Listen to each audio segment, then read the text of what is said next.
Good afternoon, everyone. Welcome to this General Policy Committee meeting of the Gainesville City Commission for Thursday, April 23rd, 2026. Glad to have you all with us today. We've got some special guests from the other side of the world with us. We're very excited to have you, and we'll get to all that soon. But first, Madam Clerk. Mr. Mayor, we have the adoption of the agenda. So moved. Second. We have a motion and a second to adopt the agenda as printed and distributed. All in favor, please say aye. Aye. Any opposed? All right, that passed unanimously with Commissioners Willits and Chestnut absent. Commissioner Book. Mr. Mayor, I thought it might be advantageous. You can kind of think about this from an agenda management perspective. We've had some extraordinary efforts related to city and firefighting and public safety, and maybe it might be a good time to just have maybe a manager quick update on that. I know we've Sure. had many public social media updates, but appropriate to dais. Very good, yeah. Mr. Manager, we talked about doing this later, but this is probably a better time. So. Sure, I'm happy to talk about it. So I guess a brief update. As you know, we've had two recent significant wildfires that the city, along with our partners at ACFR, at Department of Forestry, have been addressing. One fire, which was up on 121 near the Aaron's Garden neighborhood. That fire is, there are no city assets remaining on that fire. That's completely under the control of the Department of Forestry, and that is, I think, well under in hand. The Main Street fire, the city continues to have a number of units at that, working to maintain the containment area that Department of Forestry and ACFR have been assisting with. Importantly, we are going to be putting out some press a little bit later today. After consultation with all of the public safety partners, we are going to be imposing a wildfire investigation area within the wooded area south of 53rd, west of Main Street, east of 6th, and north of 39th, where we've had those fires. These are active fire investigation areas where we've either have still some hot spots that are being addressed, or we've had areas that have been burned and that has weakened the trees, and we have a lot of trees falling. We do not want folks in those areas because we are actively continuing to address fire concerns. So we are going to be putting out some press about that, and fire service has been putting out some fire tape this morning. So stay tuned. I think that'll probably come out a little bit later this afternoon. So thank you for the opportunity to give an update. Very good. Thank you, Mr. Manager. Any other questions, comments? Okay. All right, Madam Clerk. Mr. Mayor, we have approval of minutes with the recommendation the General Policy Committee approve the minutes from the April 9th, 2026 meeting. Second. We have a motion and a second to adopt the minutes for April 9th as printed and distributed. I see no other lights. All in favor, please say aye. Aye. Any opposed? That passes unanimously with Commissioner Chestnut absent. Madam Clerk. Mr. Mayor, we're on to our discussion items. We've got 2026-292 Sister Cities update with the recommendation the General Policy Committee hear an update on the Sister Cities program. Wonderful. Mayor Poe, welcome. Thank you, Mayor, Commissioners, City staff. Good to be back and good to see you all. I just about fell out of my chair a few days ago thinking that it's almost been 4 years since I sat on that day, as it seems like it's flashed by for me. For you all, maybe not. I know how difficult and demanding the job is. I'm very grateful to be invited here today to give you a little bit of an update on the work that is going on to serve our international community, which represents between 35 and 40% of our neighbors here in Gainesville. They are active contributors and active part of who we identify as a community, and I'm excited to share a little bit of what is happening in that space. You will also notice that we have some special friends here that I'll introduce at the end of my presentation. They're visiting us from Kyrgyzstan as part of the Open World program, a program that we partner with the U.S. Congress on.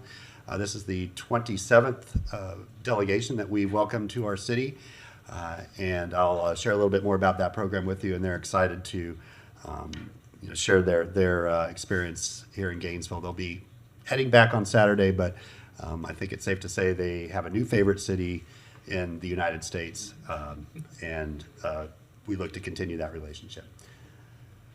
So I am going to update you on a little bit more than the Sister Cities program because it does not exist in isolation. It is part of the Greater Gainesville International Center. It's one of many programs that we administer on behalf of our community. Our mission is to celebrate, elevate, and empower our Greater Gainesville International community and better connect Gainesville with the rest of the world.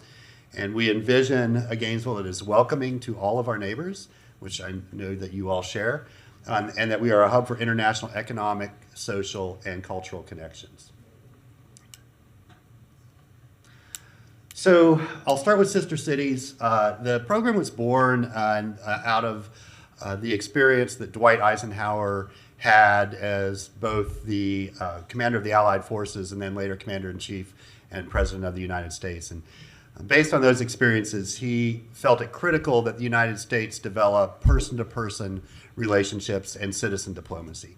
That very often wars are created and started by people at the highest levels of power, but peace is built through citizen-to-citizen diplomacy. And so he created the program in 1956. It was slow to get started, but slowly started picking up participation. Gainesville joined the Sister Cities International community in 1984. It is a bit of a love story. The founder and still a member of our board was in the Merchant Marine. He was a cook on a ship, and one of their ports of call was in Novorossiysk, Russia. And he met a young woman and fell in love, and they ended up getting married, and she immigrated back to the United States with him. But they wanted to find a way to keep the connection with her home while she relocated here to the United States, and they came across the Sister Cities program. Said, let's do that. Well, you can imagine, and in 1982, the height of the Cold War, people said that's not possible, that there's no way that we can have a formal relationship between Gainesville and a Soviet city. But they were persistent, and in 1984, they took a delegation of over 50 people from Gainesville to both Moscow and Novorossiysk. They took the Gainesville Cloggers, they took musicians, WUFT sent a camera crew and recorded the whole thing, and ended up signing the first U.S.-Soviet Sister City relationship, period. After Gainesville did that, more than 300 other cities followed suit in the United States and formed Sister Cities relationships. And it made such an impact that even Ronald Reagan mentioned it in an address to the nation on how important Sister Cities was in thawing the Cold War and building peaceful relationships between our two nations. For a long time, the Sister Cities program was an advisory board to the City Commission, but became a 501c3 nonprofit in 1997 when it made more sense for this to be a community-owned and operated organization rather than an advisory board to the city. It's been growing ever since. I took over the organization as I exited my mayorship with the City of Gainesville in January of 2023.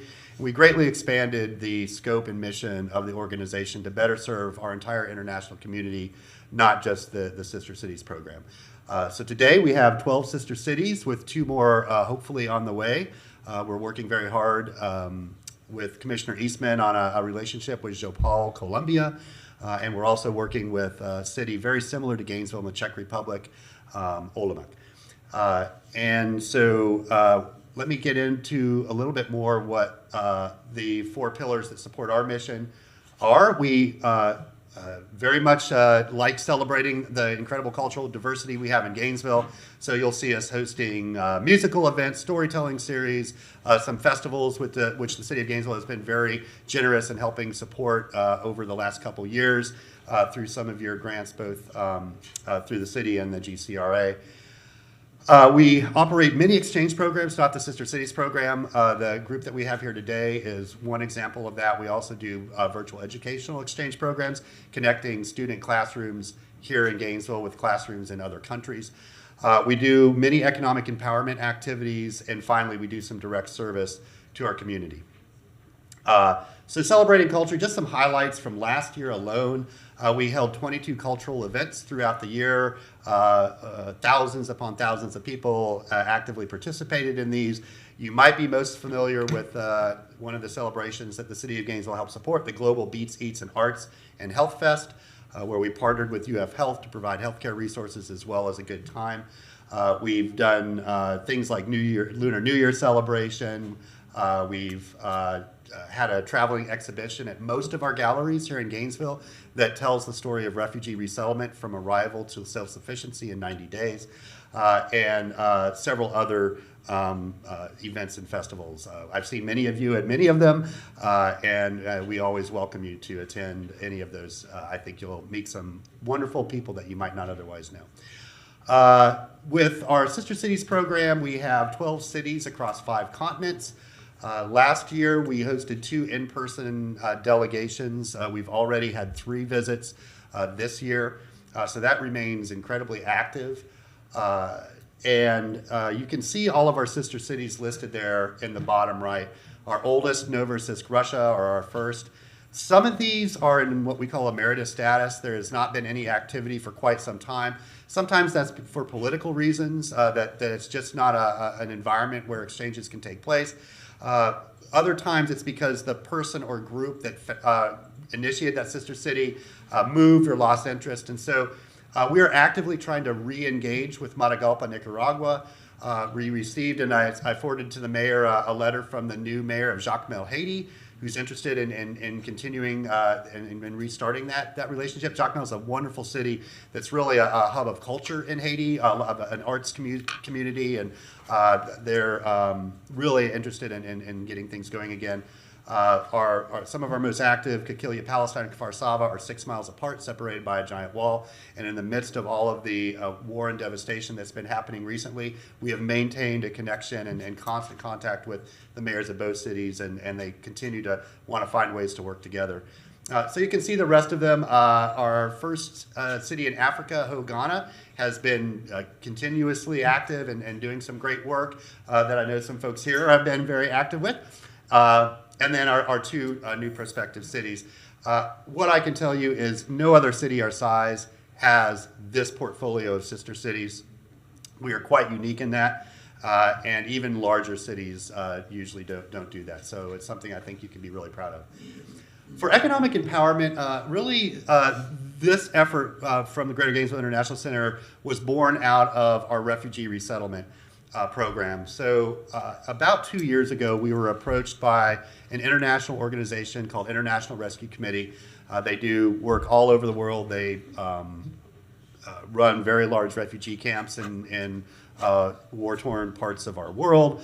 But they also do refugee resettlement on behalf of the State Department here in the United States. And we became affiliate partners with them after an exhaustive 18-month vetting process and started refugee resettlement, which that was terminated on January 20th of last year through executive order. But we learned a lot about what our local international community needs, whether they're coming here as a refugee or for any other reason. It's difficult to come to a new community and settle and become totally integrated without some support. And so we really started leaning into how we can help these families become economically self-sufficient using the skills and gifts that they come with in as short amount of time as possible. With refugee resettlement, we took a family from the day of arrival and they exited the program self-sufficient within 90 days. And so there was a lot of approaches that we learned that are very much transferable to other parts of our international community as well. So in 2025 alone, we served over 150 families through direct service. This might be healthcare navigation, cultural orientation, language. We helped asylum seekers. We helped folks connect with economic opportunities, job training, resume prep, interview prep, all those things that someone might, who isn't from here and might need a little bit of assistance, help with. I point out one example because I think many of you were aware and involved with it. We had a family come here seeking political asylum on the basis of religious persecution that made their way from Iran. They traveled through 16 countries to get here. In every country, they were imprisoned. They finally made it to the United States, and they have a young 5-year-old daughter. They did everything right. They were attending their hearings the day after the United States bombed Iran for the first time. They were rounded up by ICE and sent to a detention facility in Dillon, Texas. We were fortunate that we had people involved with them from the Methodist Church next door that had contacts with the Methodist Church in Dillon, Texas, who were able to verify that they were indeed sent there. There was no notification given to anybody when they were apprehended. A group of dedicated folks worked tirelessly to get them out of detention, and I'm happy to say they're back in Gainesville. Their daughter is in school.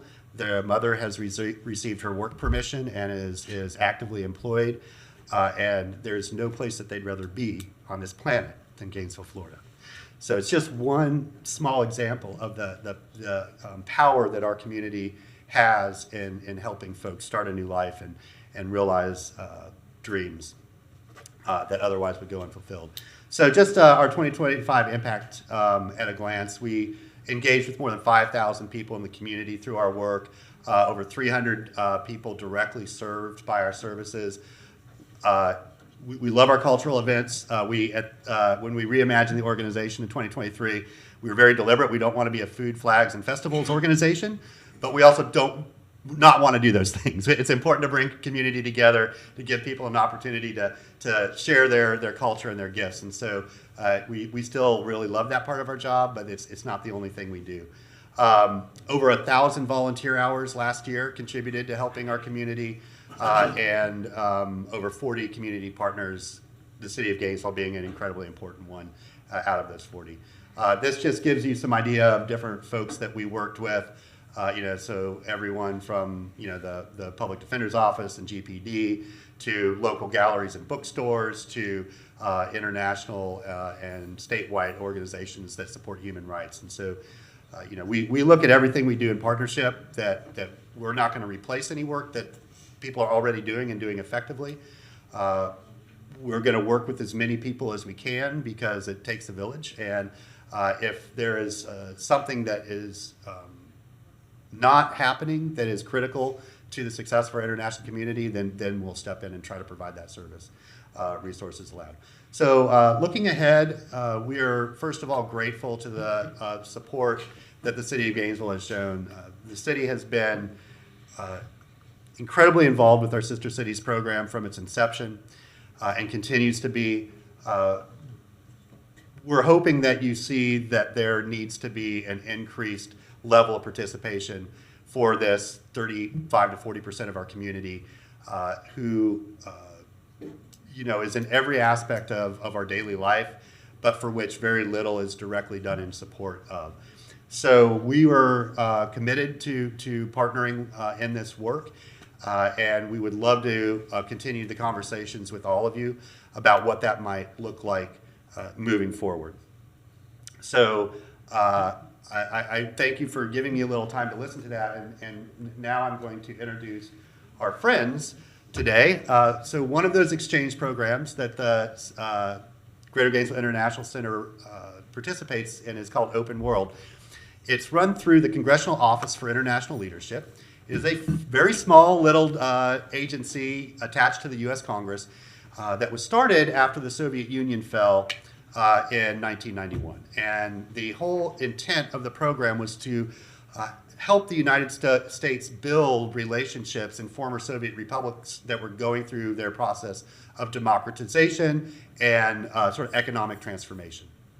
And so every year, about 40 different countries send delegations to different cities in the United States to learn about everything from rule of law, so that's our legal system, to good governance, so that's they meet with local leaders, state leaders, but this particular delegation is focused on some really cutting edge aspects of the IT economy. And so they're very involved with AI, blockchain, cryptocurrency. Kyrgyzstan labels itself, they want to be Cryptostan. They want to become a hub for Central Asia for these emerging sort of financial tools and economic opportunities. Something very interesting that I learned from them is that 100% of their power comes from hydroelectric sources, and they have purchase power agreements in place over the next 5 years that will create 6 times the amount of renewable energy as their native demand. So they're looking at really becoming a data center hub and a sort of soft landing spot for folks wanting to get involved with these new emerging technologies, and it will all be powered through renewable energy resources, which is a big reason people are very worried about those types of centers being built here in the United States. So we've been spending the week together learning all about one another. They've also been learning about our local culture and history. We took them to St. Augustine and talked about the history there. They got a crash course in local African American history from Miss Filer, which was not planned but very much appreciated. You know, what I want to, I guess the pizza I'm here to deliver to y'all is that while on the surface it might not look like Gainesville and Kyrgyzstan have a lot in common, what I can tell you is every one of these delegations that comes wants to maintain a connection with Gainesville. They want to explore economic opportunities for investment in Gainesville. They see what an incredible community we have, what a great quality of life we have, but also what amazing assets we have with, for example, the talent at the University of Florida, the connection to large markets all around us. And so, you know, we really expect substantial and impactful outcomes to follow on the heels of their visit when they head back home and tell their folks what an incredible experience they've had here over the last week.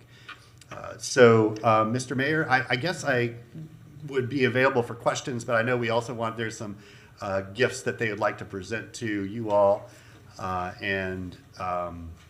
I know that they want a picture with the great seal of the city of Gainesville. So you want to do any questions? So let's do questions if we have any comments about the program in general, and then we'll do a quick recess for handshaking and photos and gift exchange and such, and then we'll come back in session after that.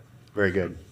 Anybody have happy to thoughts answer about questions. sister cities in general? I appreciate everything that you all are doing. We do really have more sister cities programs and more active sister cities programs than any city that I'm aware of, and that's Gainesville. I mean, that's who we are. It's a part of our DNA here, and so much of the university that we host involves people who are not from here, you know, and that makes us very it makes us unique, and I like that. So I appreciate you all kind of getting a better grasp at the Greater Gainesville International Center on how city government, local government in general, can work to make these programs make more sense and be something that isn't. It's wonderful to be able to meet people and talk about things, but you really are working to build economic systems between the cities, and that's a big deal, right? That is the kind of thing that propels us forward in a way that works for all of us. Commissioner Book. Yeah, thank you, Mr. Mayor. Thank you, Director, for kind of giving us that context information. Just a couple quick, tell us contextually in Florida, what are other cities doing with sister cities? What can we tell us, and how are we faring as it relates to other municipalities? Yeah, I'm glad you asked that, Commissioner Book. What we say in the sister cities community, if you've seen one sister city program, you've seen one sister city program.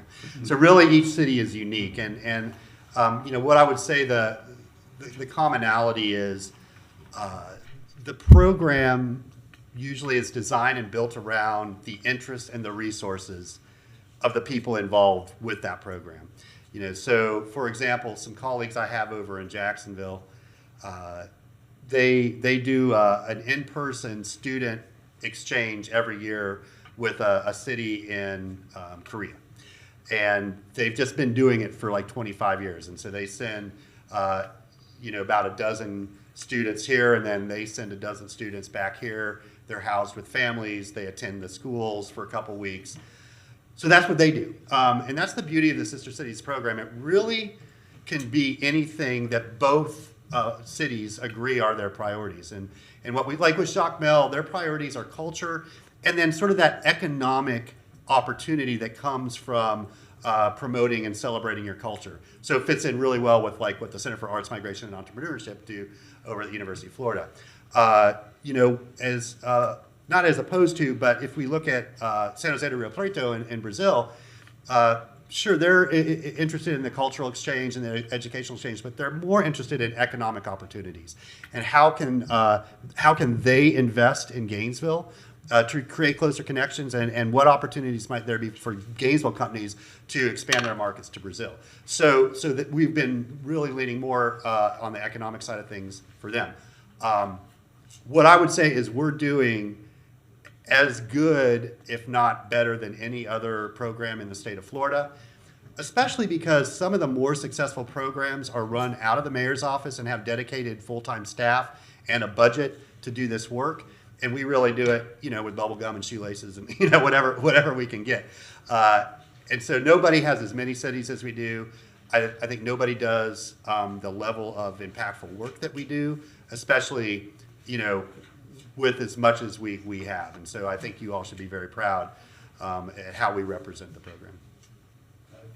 Thank you for that. And my only other question dealt with what the partnerships with UF and Santa Fe look like. What do those entail? Because these are two gigantic drivers that a lot of municipalities do not have, to avail themselves of. Yeah, I mean, there's no substitute for it. They're unique and valuable.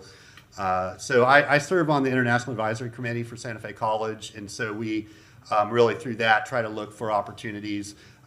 They tend to be a little more focused on the student experience and helping with visas and study abroad programs, that kind of thing. But we still we have an MOU with Santa Fe College, and so there are some real substantial opportunities there to not just take advantage of what Santa Fe has to offer, but to bring opportunities and experiences to the students at Santa Fe that they might not otherwise have. So we're constantly exploring those. UF, there is very little that can't happen because of the resources that exist at UF.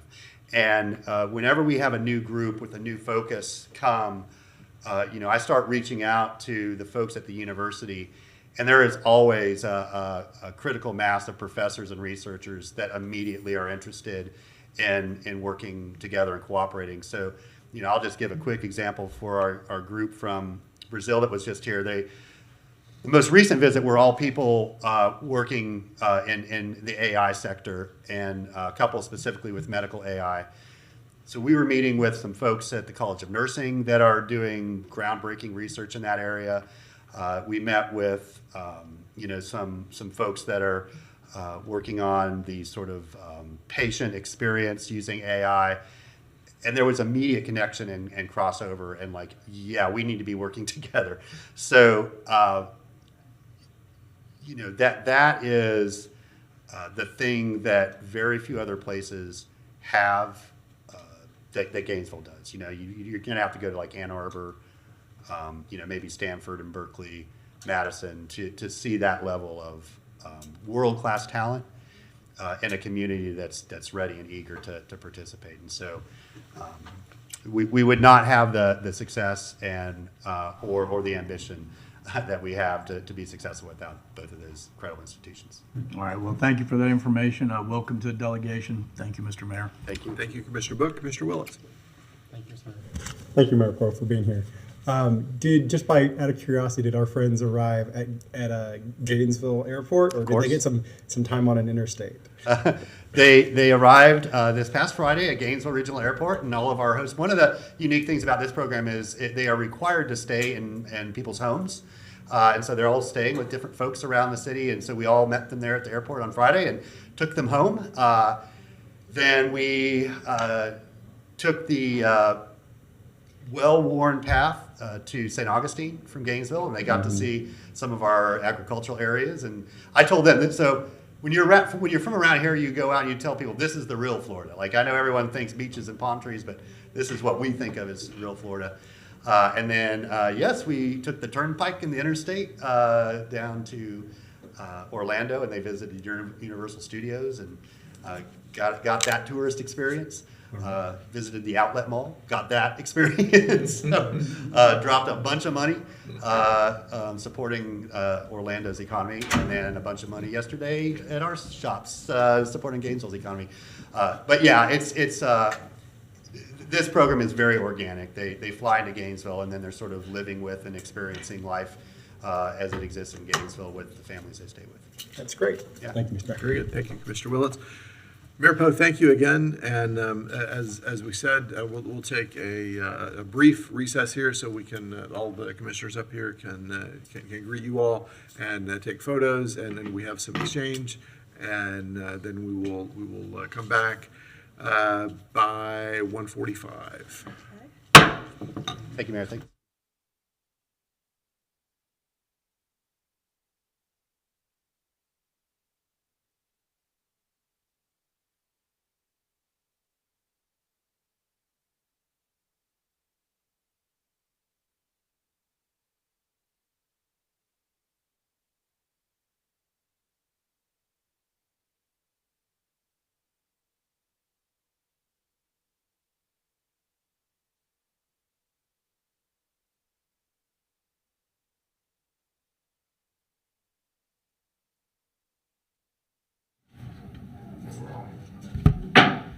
Welcome back, everyone. Thanks for giving for your patience there and giving an opportunity for that little gathering. I think that was pleasant and useful.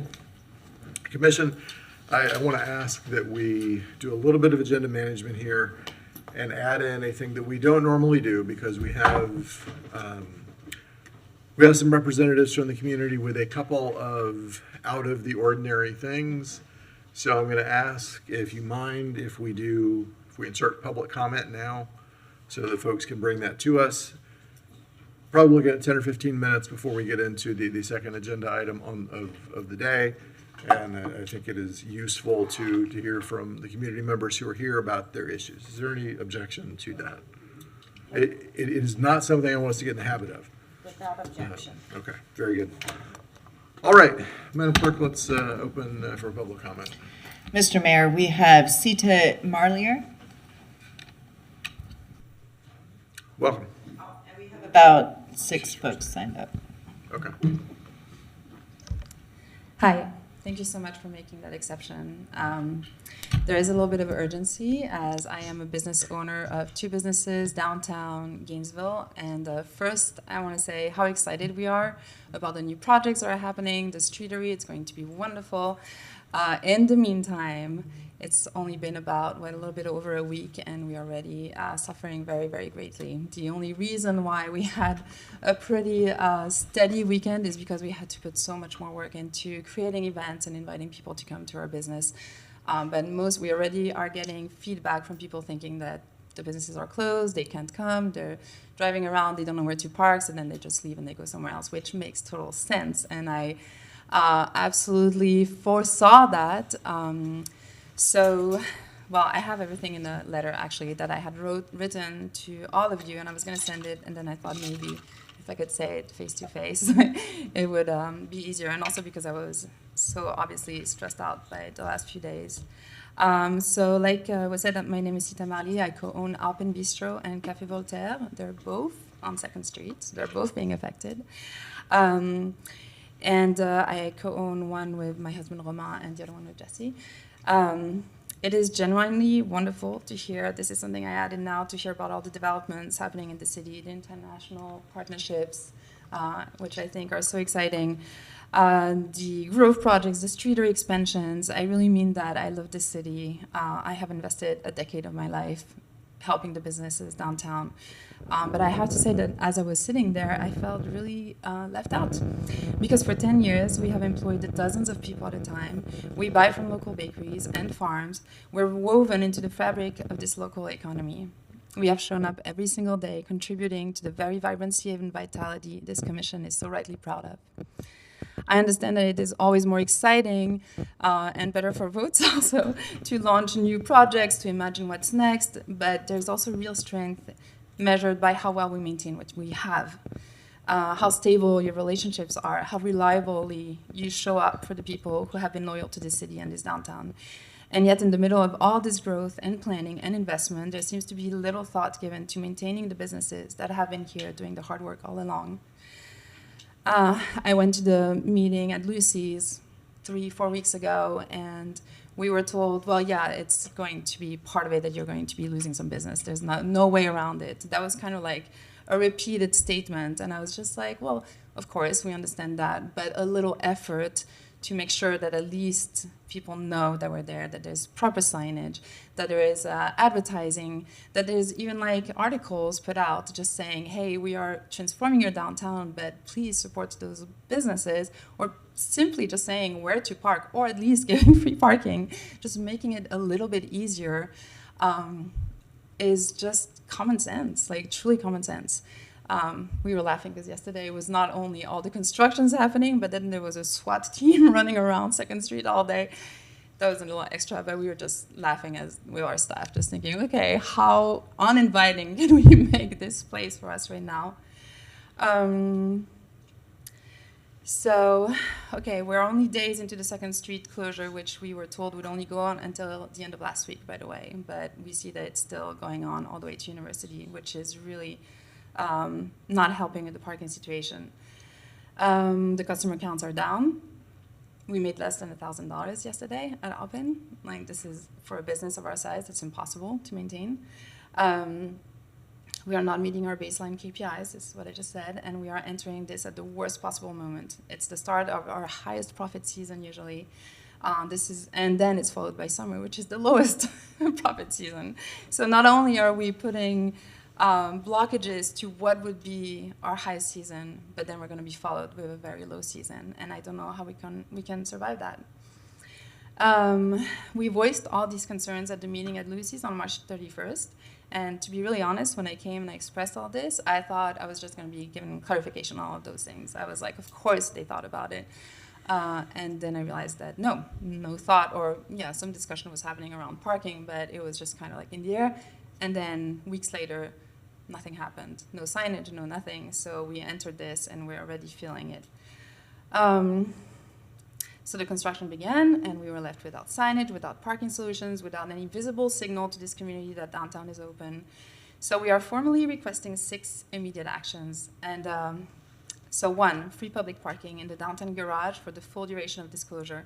Paid parking on top of a disrupted route is a compounding deterrent we cannot afford. Number 2, free parking passes for all our affected employees. Yesterday, our staff were threatened with towing from the state attorney lot, which, by the way, during the Lucy's meeting, we were told that that would be still available.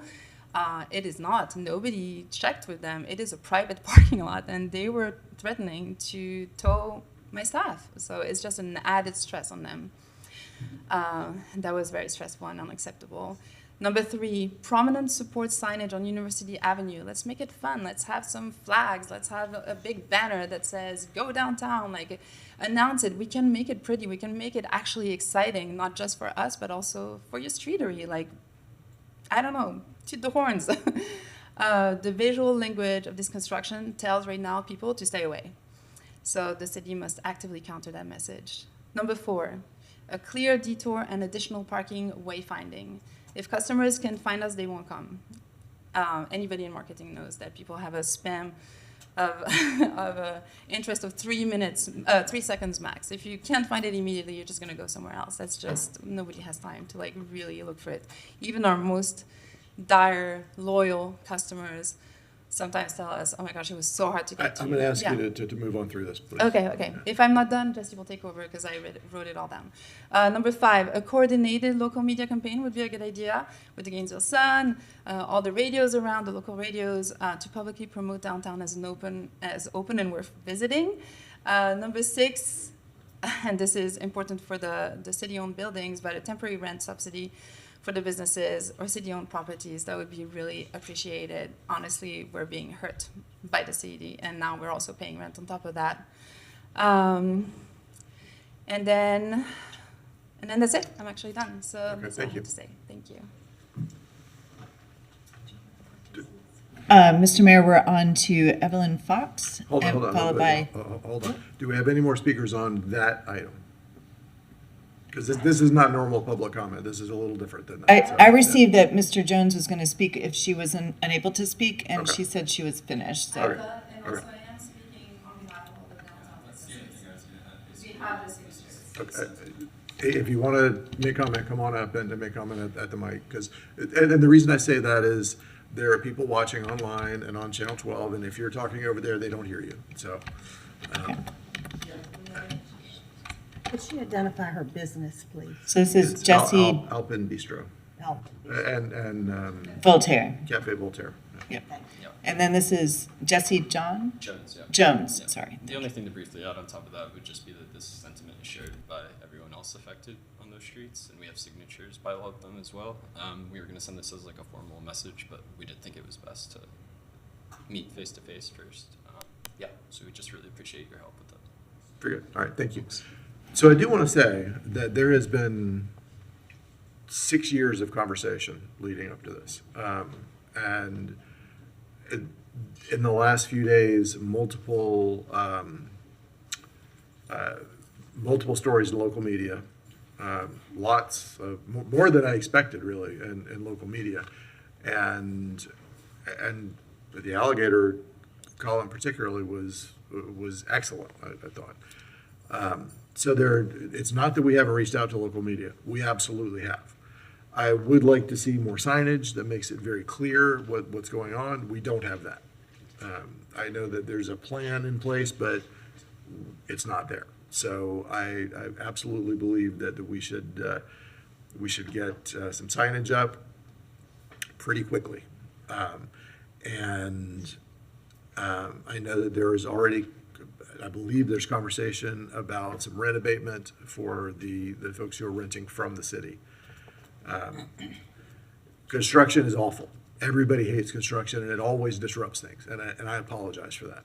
I hate that construction exists for what it is, but we can't get the next thing without the construction. We are stuck with 125-year-old infrastructure without doing the construction. And I don't know a way to make that happen, to get to the better without going through the middle process. So, having said that, we have at least one more light here. Commissioner Eastman. Yeah, thank you. Can we actually, because I have reached out to staff. This was, I mean, as you said, Mr. Mayor, like the construction is hard, but it's also just true when you do these redevelopment projects. The businesses expect to have support within there. And that's true if you were a private company, if you were renovating your space too. And it's because this is largely an economic development project, I do think it's important that we take into account how do we support these businesses as we're going through this sort of period. And so I'd be curious if the city manager or chief operating officer could speak to some of the plans, some of the thoughts you guys have reached out, you guys have said to me, but I'm not sure what's official, what isn't at this point. Mr. Manager. Mr. Mayor, I think you all touched on several things, and Mr. Singleton can fill in where I have some gaps.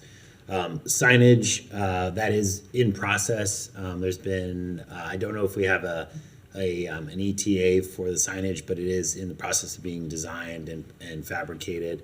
I have given direction to staff for the roughly, I think, 3 tenants that we have in the garage, providing a 20% rent abatement during the duration of construction of the streetery. And then we've had a number, I think, of discussions about the city parking garage. Obviously, some things are I would love to just say free parking in the garage, but that's not something that we can do contractually.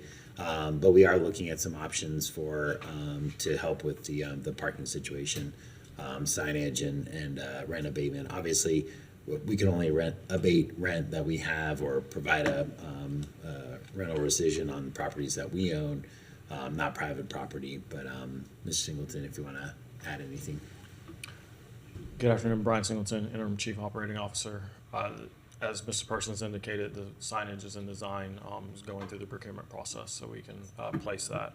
There will be some A-frame signage along University Avenue and then on the Main Street side, and we'll be adding some larger signage along the construction fencing. It will indicate the businesses are all open, list all the business names, so that the public is aware. Each time the media has talked to me, each time that any media information has gone out, we've been clear to indicate that all the businesses are open and encourage everybody to continue to come down and support these businesses. GRU has been actively working on replacing their facilities underground. They are advancing well ahead of the original schedule. The water tie-in on 2nd Street was being flipped from the old line to the new line today. Next week, we will actually start on all the subgrade preparation on 2nd Street and on 1st Avenue, so the concrete can start going down so that we can start placing pavers within the next handful of weeks. So far, we haven't found any crazy Easter eggs underground. We are happy with how things are progressing at this point in time. Mr. Singleton, you want to mention anything about parking that we're talking about too? We explored several options with parking. Parking is not an easy item to accommodate. We reached out to the Jones B side property owner. He has already committed that to somebody else for construction staging for the courthouse. The old, I'm gonna call it 5-Star Pizza property. I can't remember, Common Grounds. We talked to that property owner. They're from out of state. They're not really interested in working with us for a convenient price point. There are some impacts to the number of parking that's available due to street closures and the reconfiguration between the attorney's lot and the lot 13 due to the commitments the county has with the state attorney. The state attorney was not interested in accommodating any private parking in that lot. So that's where we're at on parking. All right, thank you, Mr. Manager, Mr. Singleton. Yeah, and I think all that I mean, it sounds like a lot of what they had requested in terms of rent abatement, in terms of trying to work on parking, and I think important signage. I mean, there's stuff that the city can do, but I do think it's really important. One, that people know that this is open, but two, just if anyone's listening from our community, I mean, this is going to be hard on this set of businesses that are along 2nd, and then I think in July we're shifting to the other portion, right? We're going to phase 2, so then those businesses are also going to be affected, and I think people should, I mean, we really want to support these businesses, we want to make sure that they continue to thrive through this time period, and so I would really encourage folks to get out. You know, go to Voltaire, Alpen, How Bazaar, Lucy's. These are all great restaurants, beloved places, and we want to make sure that during construction that they get all the support they can have. And so thank you for all the work you've done with this, Mr. Singleton and the city manager. Thank you. Thank you, Commissioner Eastman. Commissioner Duncan-Walker. Thank you, Mr. Mayor. Thank you, Mr. Singleton, for the update. And to the businesses who are feeling the crunch here, please excuse our dust. Please excuse the inconvenience that this is posing. I want to ask a question specifically about communications and that department's involvement. What are we doing? What is that department currently doing to get the word out? There are a couple of specific things that I want to ask, but before I ask those things, I want to know already what we're doing in terms of communications involvement. We communicated out through our regular channels the temporary route plan. Our construction partner, Scorpio, is sending out a bi-weekly construction update to the businesses and impacts, progress, and everything. We're due for one today. I think they sent one out 2 weeks ago. And then with the what is it, the press release for the starter construction. We discussed the time frame, temporary route plan, communicated the businesses were open. We've had several media contacts on the subject, and like I said, each time we talk to the media, we're communicating the businesses are open and encouraging folks to come downtown. Each time you talk to the media. So let me be a little more specific, because I'm concerned, and this is kind of hurting my feelings. So I wonder, and I don't know what our budget will allow, but I loved the idea of a go downtown still kind of campaign. I don't know what our budget will allow for, but I wonder if there's a way to get communications involvement a little deeper. Whether it's ads in the Main Street Daily, the Chronicle, anything else. I'm not the communications expert here, but what I am desiring is a more forward-facing, meaning to the public, as opposed to just messaging to the businesses, to the people who need to come down to support the businesses, that not only can you do it, but this is how you do it. I'm wondering if a presence on our website might be a place that we can drive people to for that information that you're saying is available. Mr. Singleton, do we have the latitude, Mr. Manager and Mr. Singleton, to do something like that? So we, a couple of things. We did stand up through the CRA a downtown focused webpage with information about businesses. That may be an appropriate location that we can push some of this information out to. We do have some handout collateral materials that were produced relative to downtown. I will say we don't typically do a whole lot of advertising as a practice as a city, and it's not reflected in our budget. But we do have some materials and some digital collateral that between communications and the CRA, they can probably brainstorm some ways, at least from a digital perspective. We can put some information out there using some of the website resources that we've already built. Absolutely, I like that. And what about a story? A story, TV20 to do a story on the work that we're doing. So it's kind of, They did. yeah, They did. when was it? I missed A it. couple of times last week. They did? Yeah.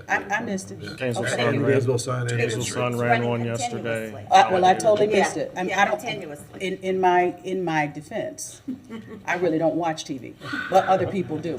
I'm not a TV watcher. I read. So here's the thing, which is why I'm suggesting that however this is attacked, that it gets pushed out, because I'm not the only person who doesn't look at TV. But I think that many of the people who need to understand that they can still go downtown to these businesses, it's important that we get to them every way that we can. So I'm glad those stories were done, but how else we're reaching out to them is critical right now more than ever. So thank you, Mr. Manager, for letting us know that there is a downtown webpage. How you're letting people know to go there is important. And I'd like to follow up with a conversation with these two business owners about what we can do. But thank you for that, and anything else that we're going to continue to do. You certainly have heard the sentiments from the business owners, at least two who are the voices of many today. And you've heard mine. Please, let's continue to make sure we push for people to understand, not to leave, but to push through and continue to support the downtown businesses. Okay. Mr. Mayor, one more, I think, point I wanted to mention. We've been routinely, and will continue through construction, using our social media pages on Facebook to put out information about the streetery, and those are generally intended to go out to the general public that are following us, and so that's something that we have done and will continue to do through construction as well. Excellent. Are we doing anything on Channel 12? I don't know. I'll have to follow up with staff about I it. think that would be a good thing to push out through I 12. was thinking Channel 12. Thank you. Thank you, Commissioner Deckenwalker. So I'm going to recognize you, Commissioner Book, in just a second. I do want to bring up a thing that most local downtown merchants have heard me talk about for the past couple of years, and a lot of you have heard me talk about it. Celebration Point invites you to go to Celebration Point. Butler Plaza invites you to go to Butler Plaza. Thornbrook invites you to go to Thornbrook. When you look at other downtowns, there is usually a merchants association that invites you to go to their downtown. It is uncommon for a city itself to be the one that does the inviting, that does the marketing. Because government marketing is a lot different than business marketing. Doesn't mean we can't do marketing. We do marketing for what we do very well, but that's not the same thing as, hey, come downtown marketing. And I want us to be careful about saying the city can and should do everything, because the city can't do everything.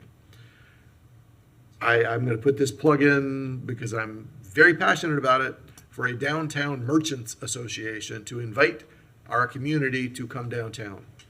It is important that the merchants work with each other to do that. And it cannot be dependent, as it has been for, we have a great downtown considering that such a thing does not exist. And it's important that downtown merchants work with each other to invite the community to come downtown. The city does a pretty good job of hosting events and things to get people to downtown, but then we can't convert that into business. Now, I will say signage, I think, is incredibly important in this, and we knew that this was coming, so I feel like signs should have been in place. But beyond that, Commissioner Book's going to speak, and I appreciate what staff has told us we're working on. But yeah, TV20 ran multiple stories. Main Street Daily, Gainesville Sun, WFT, The Alligator, all have run stories about this over the last week and a half. So, Commissioner Book. Yeah, thank you, Mr. Mayor. So just picking up where you left off from a standpoint of, leveraging the message by business owners and tenants, Gainesville downtown owners and tenants, GDOT years ago did just that. They put out, they had what social media channels were available at the time, and now there's a whole lot more, and it's easy and free, so that might be something to consider. Is to do that. That's something you can help. As far as what our responsibility and accountability lie, we do have accountability to make sure that folks are still able to come downtown and get around. Ditto to all my colleagues who have said, get the message out. We have had a lot of media stories, and now the question is, how can we ensure that there's continuing and sustainable messaging? It sounds like, Mr. Manager, you're already starting to pull some of the levers that are under your purview without coming to us, and I think that's totally appropriate. We do have things like our electronic and digital signs, so hopefully we can use those, because those can be mobile. We have them, they're no dollar, we already own them, and we can move them in ways that will help. That may be something you've already considered, COO, not just banners, but the digital signage that we have available in the city, the infrastructure, we can use that and move it and get it to events and businesses. So if we haven't already considered that, I would say add that to your signage and wayfinding. You've already referenced, Mr. Manager, our handbills, our flyers that were designed last year.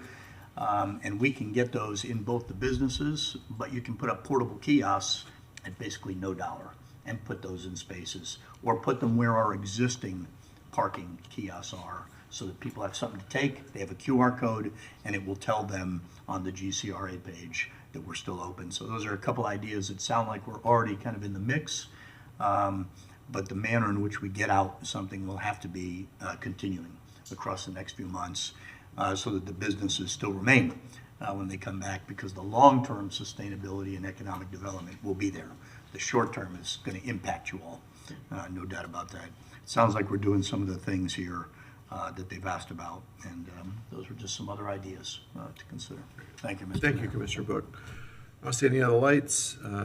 Thank you all for bringing this to us. I'm available for conversation always, so it doesn't have to wait for a commission meeting. I'm always willing to have conversations, so please reach out in the future. Commissioner Willits. I just wanted to add that we did have a bit of this conversation last week when we were talking about our GCRA. One of our grant programs, small business improvement, because it came up the idea of what businesses need and which levers we can pull. So we had a bit of this conversation. So city staff was aware that we'd already had concerns about how that transition works, because we were starting the project. So this conversation is something that we started last week about from this dais to our staff to say, we know this is going to be difficult. We know this is a transition. Are there any things we can do? Is there a need that is grant related that already fits into our business improvement grant? Doesn't sound like it, that part. So we did start this. I just wanted to remind folks that we kicked a little bit of this around last week. Thank you, Mr. Mayor. Thank you, Commissioner Willits. All right, remainder of public comment, please. We have Ms. Evelyn Fox. Welcome, President Fox.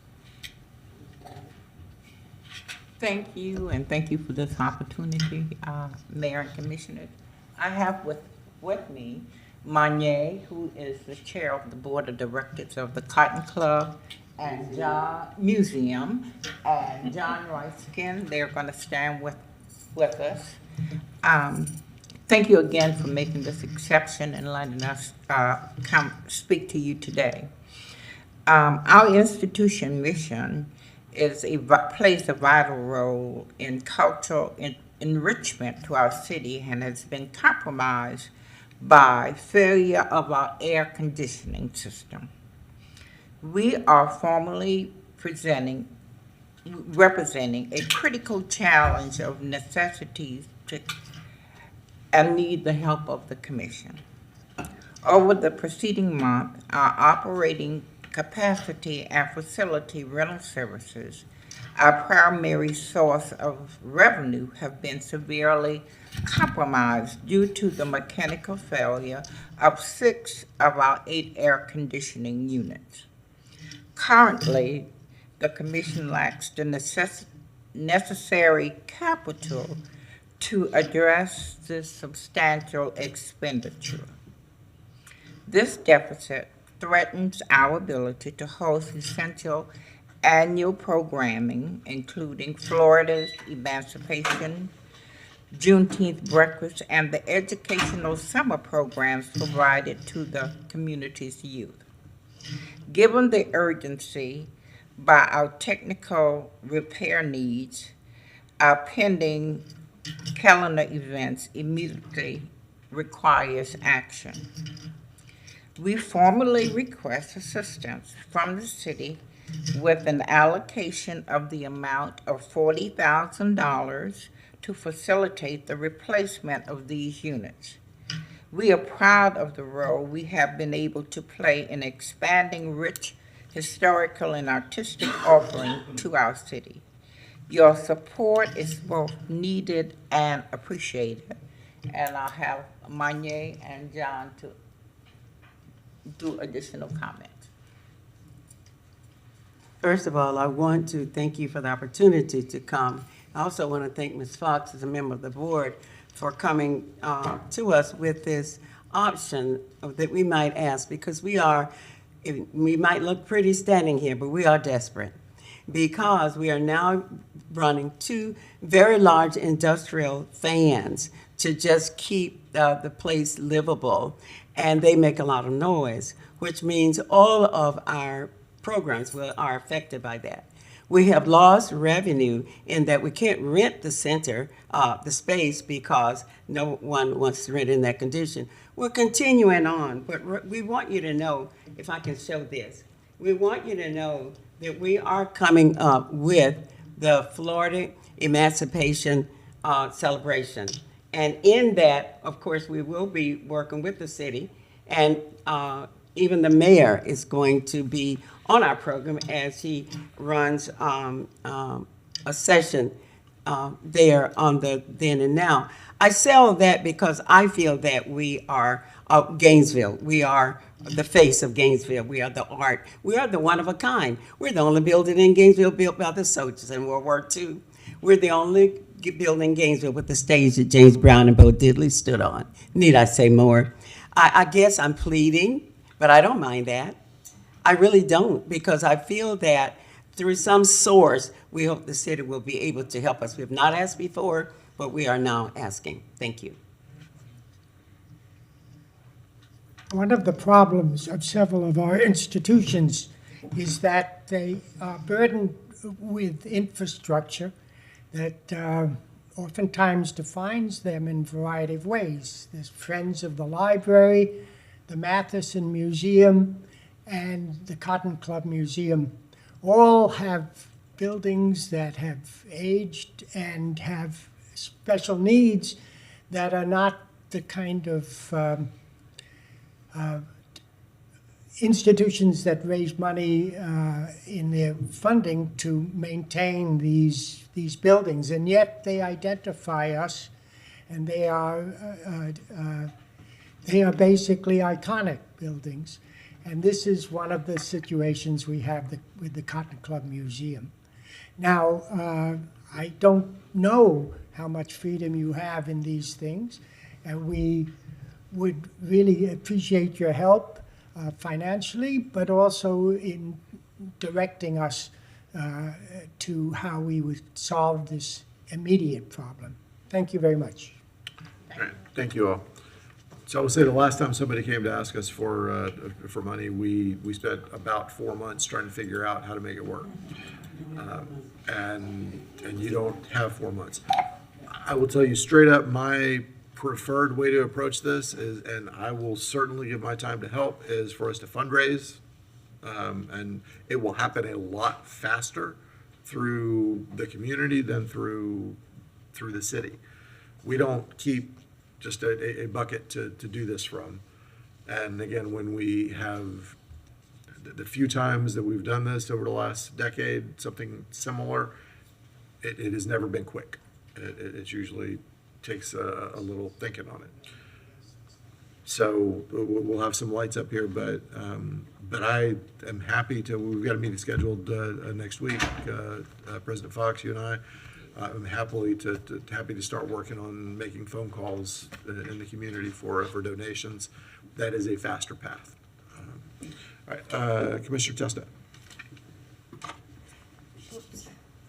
Thank you, Mr. Mayor. I think we find ourselves in a situation similar to the one of Heartwood. The Heartwood, it's not a museum, but Soundstage. Heartwood Soundstage, who came to us for, I believe, $55,000. Was it 55? $55,000. Thereabouts. Yeah. Thereabouts. We were able to, I think, refer this to the manager and work with the manager. The manager is extremely creative.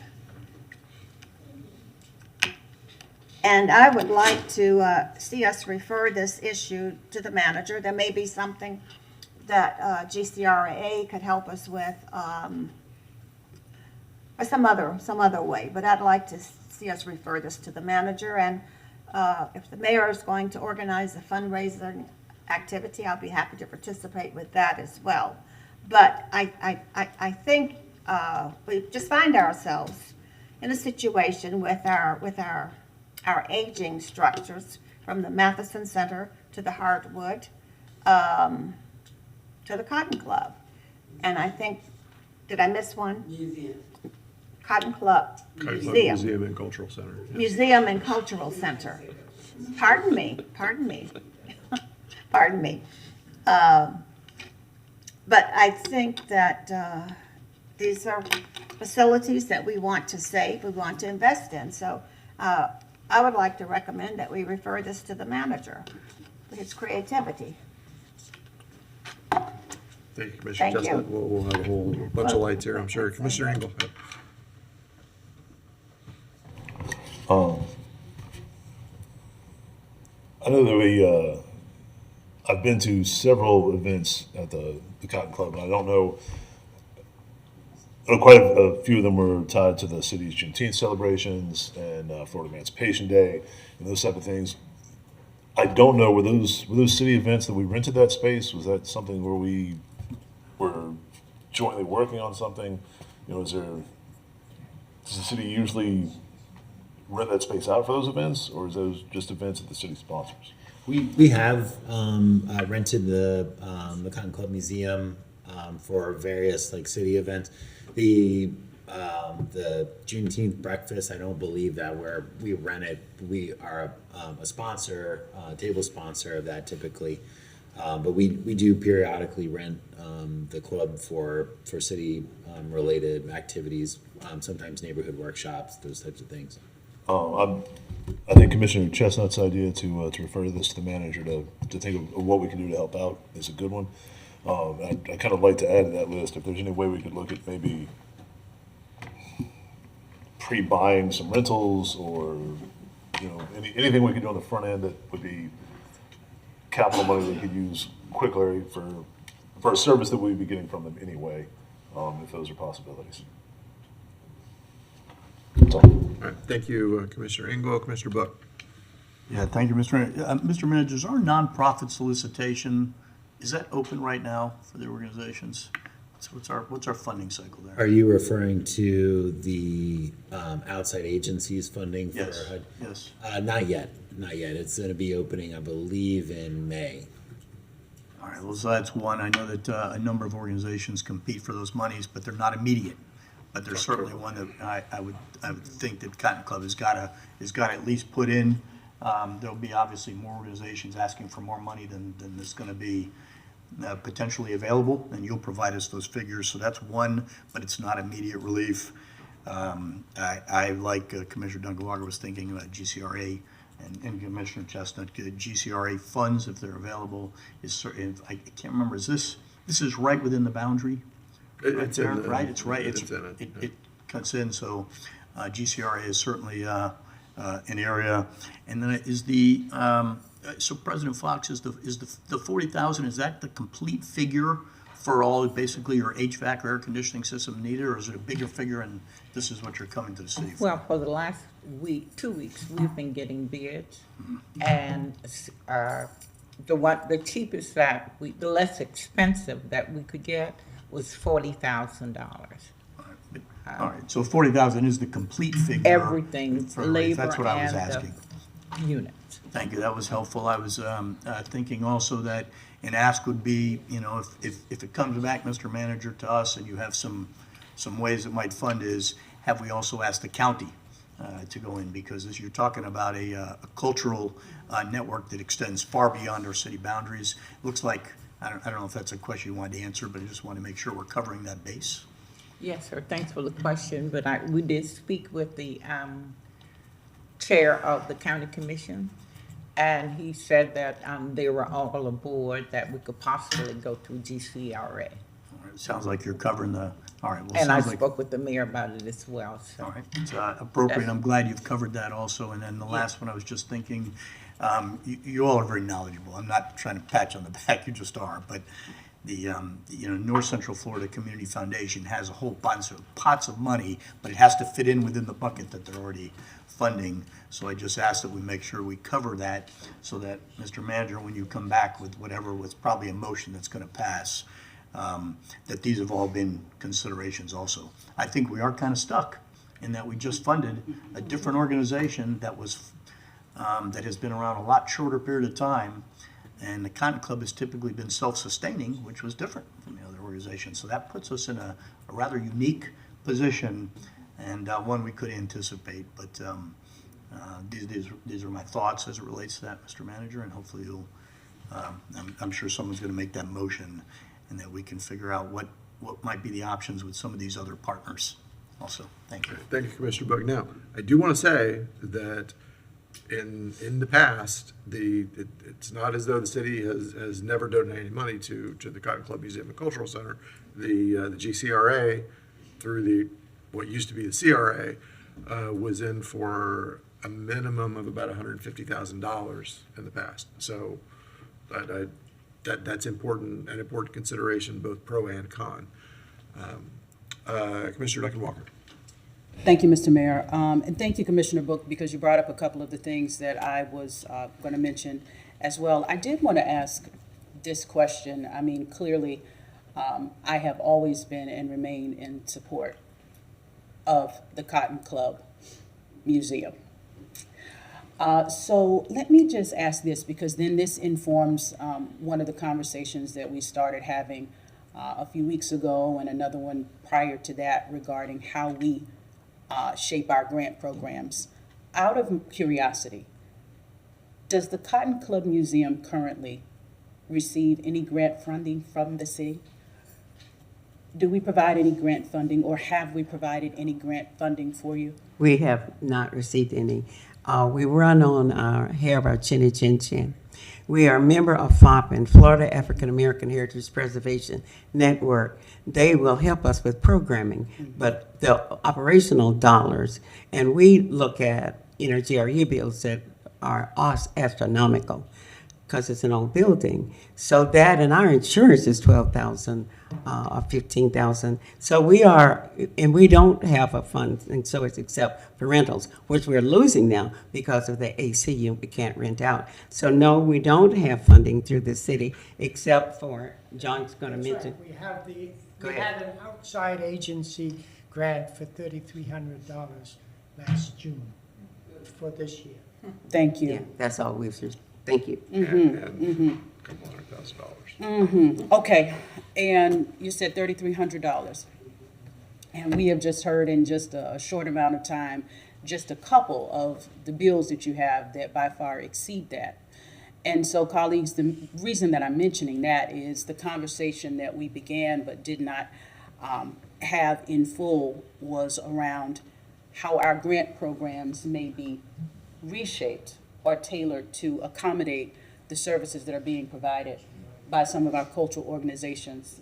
The outside grant is a wonderful grant, but when you think about not just the Cotton Club Museum, but also other organizations as well who have dire needs, I just wonder what it looks like to reshape, reframe, not just that grant, but the rest of them, so that we can make sure we're able to provide at least access to a greater pot of resources so that individuals will be able to continue the wonderful cultural work that they're doing.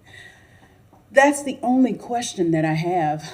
I will support I haven't heard a motion yet, but I will wait for one because I believe it's coming. I'll certainly be in support of staff taking a look at what we can do to help the Cotton Club Museum, and I certainly am glad that you all have done your due diligence in reaching out to our colleagues at the county, et cetera. Thank you for everything that you're contributing to Alachua County and the region as well, because a lot of individuals come to you because of what you do, and that certainly doesn't get lost on me. I'll remain in support of your great work. Thank you. Thank you, Commissioner Duncan Walker. Commissioner Chestnut. Thank you. And someone help me. The money that Dr. Bloomberg, is it Bloomberg? Bloomberg. What is it? Bloomberg. BL, okay. Bloomberg provides, that is for downtown agencies? Business improvement grant Business improvement grant? inside the GCRA. And the Cotton Club is not inside the, It is. I'd stay off of that one. Oh, stay off of it? Okay. I'm not saying that, I'm saying I would stay off of that, just because it is a long process as opposed to, longer than. here's your check. Okay. Well, however, to follow up on what another colleague just mentioned about reforming the grant process, perhaps we need to refer to Dr. Bloomberg how the Cotton Club Museum could be included in that grant application in the future. Maybe not today, but in the future they could. But I think at this point, I would like to make a motion, if you're ready for a motion. Okay. That we refer to the manager to work with the Cotton Club Museum in trying to resolve their financial situation at the moment of $40,000, and to work with Dr. Bloomberg to see if the Cotton Club Museum could be expanded, could be included as another agency that they included in their grant process. Is there a second? Second. All right, we have a motion and a second. All right, thank you, Commissioner Chestnut. Commissioner Eastman. Did you have something you wanted to add? No, I think the only thing I was going to add, this is within the GCRA boundary. I think that would be where we would pull the funding from reserves, CRA reserves, to cover the cost. And it could be something, as Commissioner Engel indicated, we do periodically rent the space, and so there may be a provision of rental space, and we'll work with the Cotton Club Museum on that. In terms of the grant area, I believe it's set by a geographic boundary, and so rather than individual agencies or individual types of organizations.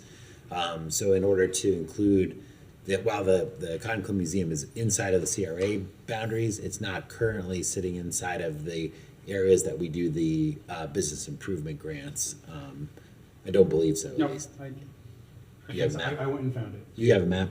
Yeah, it's slightly different than GCR. The business improvement grant has a border that's slightly different than anything else. Right. But it does all from Depot from 6th all the way through Southeast 9th. So yes, that includes. You talked about the It Heritage is City just 10. yeah, because y'all are on the west side of 9th. So yes, it is technically in the business improvement grant boundary that I found on the city website. So it is eligible. It is in the boundary. But we're not currently in a cycle right now. But Right. if that's the direction of the commission, we will take that direction. Thank you. Mr. Manager, Mr. Mayor, I'm talking about trying to resolve their issue today. Right. However, Dr. Bloomberg will have another cycle in August, and I'm trying to get them in line to be in that process. Hold on.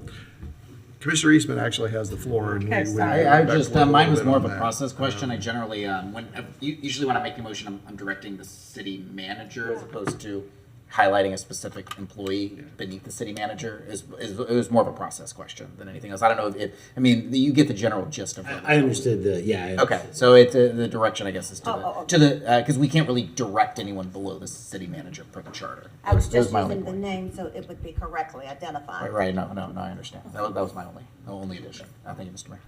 All right, thank you, Commissioner Eastman. Commissioner Willets. Thank you, Mr. Mayor. This is General Policy Committee, because eventually we would have got around to conversations like this, probably during member comments, so it's not the end of the world. But I just remember what we do last week with the business improvement grant. We're already looking ahead and not stealing, but moving forward from, or we did not, correct? Not on the. No, we didn't, because that was the rollover. But this is a reminder of why we have to be careful. We go, oh, this sounds great in the future.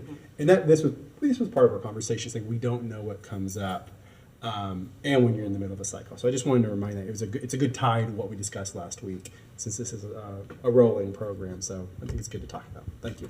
All right, thank you, Commissioner Willets. So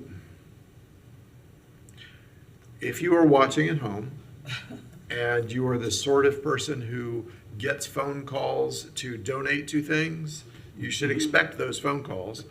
And don't go writing your check just yet, because I'm asking for a bigger number than you think I'm going to ask you for. But be aware that those calls are coming. I would still prefer to do this more quickly through private means than the city. It will be at least a week from today before, well, I'm incorrect. It will be at least 2 weeks from today before the city commission can act on this. Our next meeting is not until the first Thursday rather in May.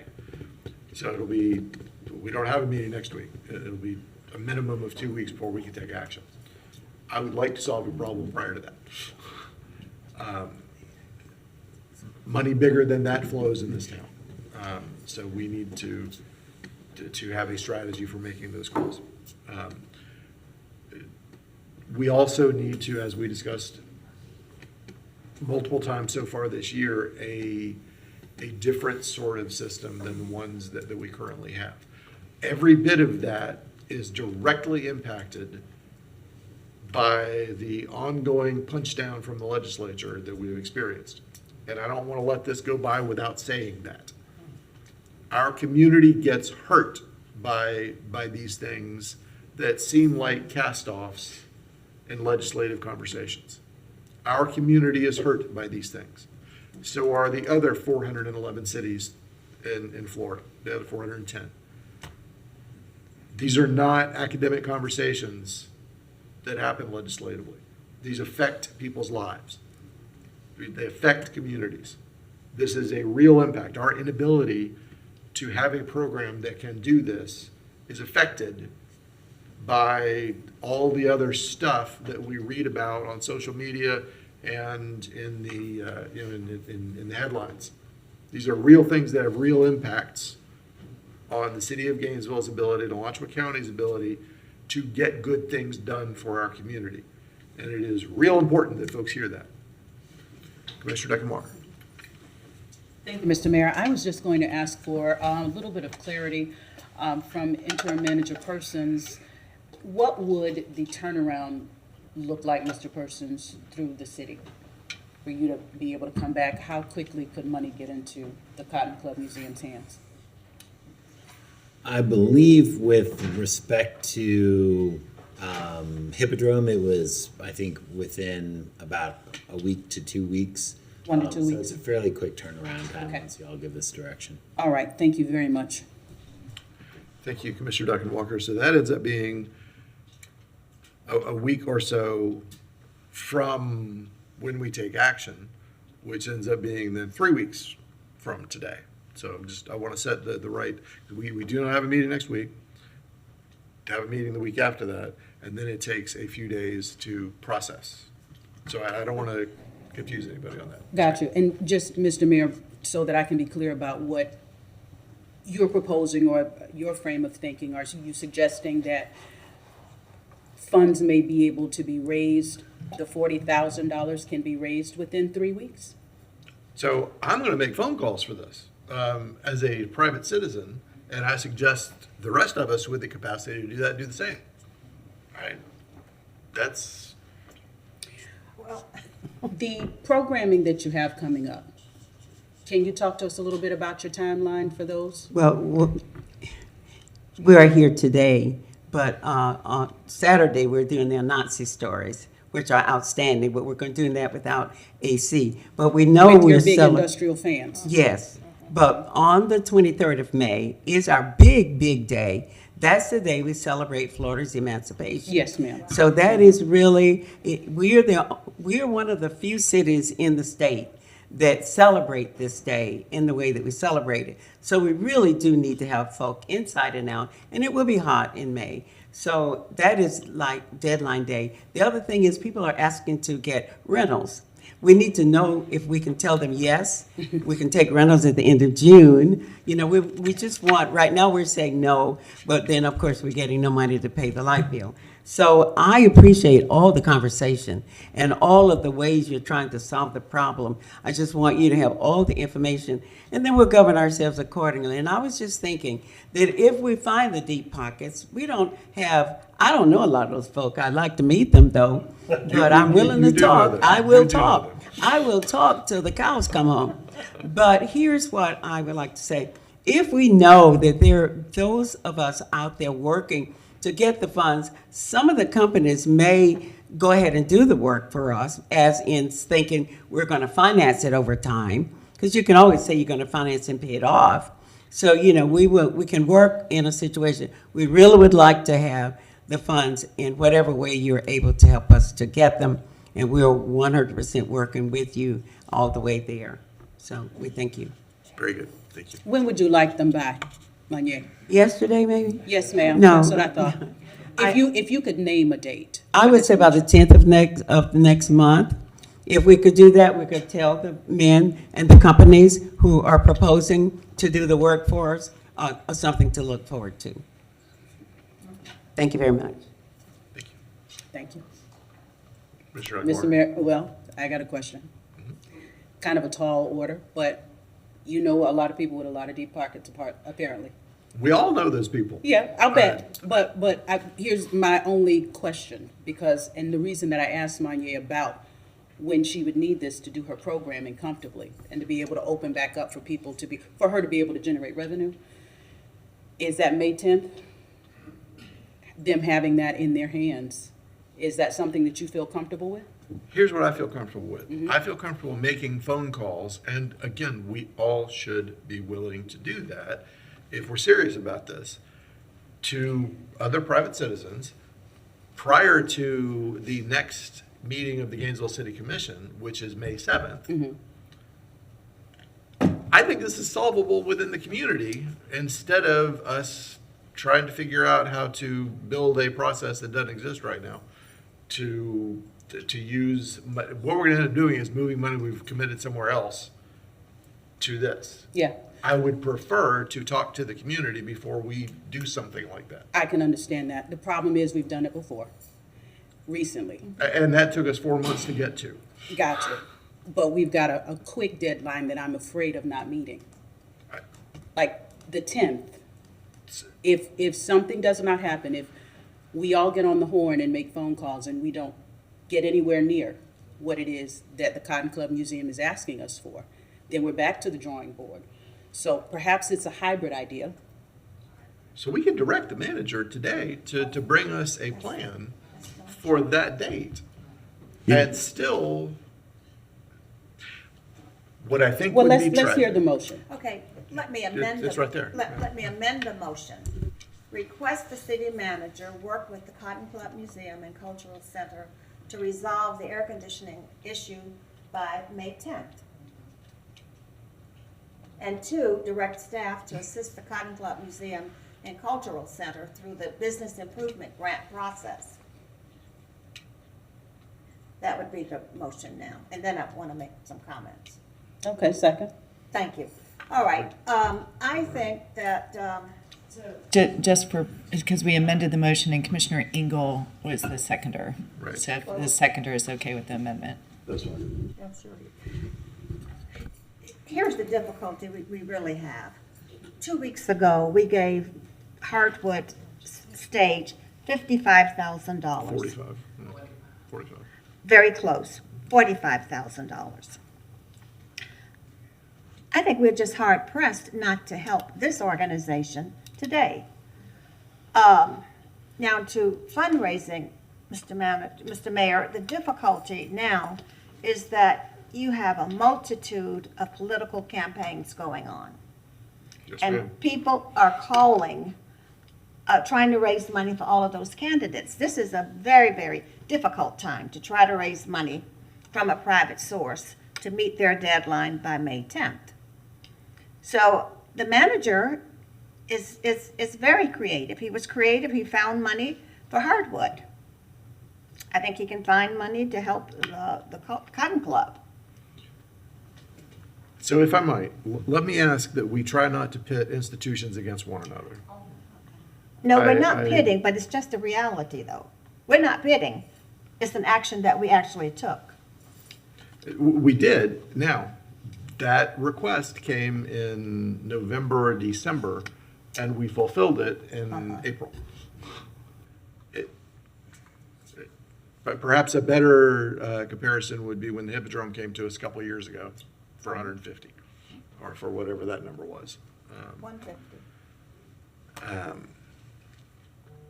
That was an emergency situation that we treated as an emergency. Okay. With whatever y'all want to do. I mean, I'll support the motion, but I would really prefer to see if we can beat that date with private money. But the city cannot direct the private money. We all got Rolodexes that we can use to talk to folks. Commissioner Duncan-Walker, you have the floor. Are you done? I'm done. Okay, thank you. Commissioner Book. Yeah, thank you. Just a bit of wordsmithing for you to consider, Commissioner Chestnut. So the way it reads in motion, in the first part of that motion is, it says, we're telling the city manager to solve it.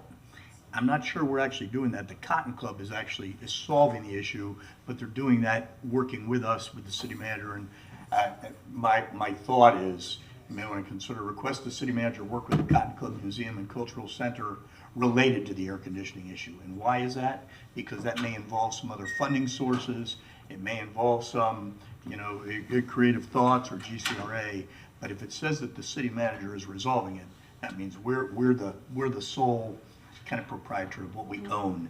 And I don't think it changes anything, but I think there is some slight capability of working in partnership with the Cotton Club and these other funding sources that it sounds like they're going through also.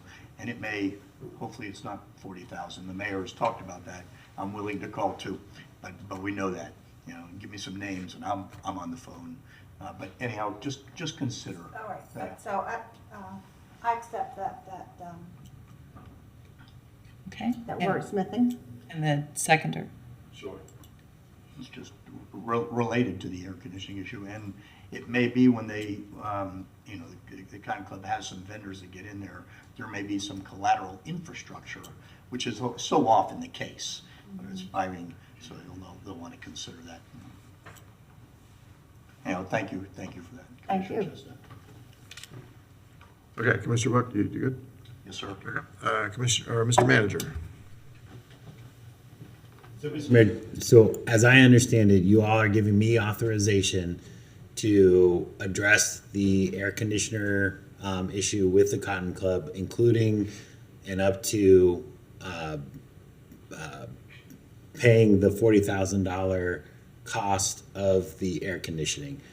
However, if there are opportunities to reduce the cost or through private fundraising as is outside of the city's control, great. But I just want to make sure that I have authorization to cut a check for $40,000 to the Cotton Club for the air conditioning repair. So and we all hear what we want to hear, but what I was thinking was you were going to come back with a solution for us to approve by May 7th, but anything is fine. It just sounds a little bit differently the way you're saying it, Mr. Manager.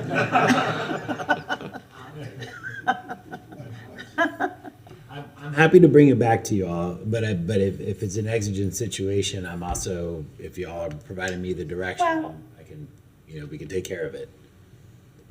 I think however you would like to resolve it and come back to us.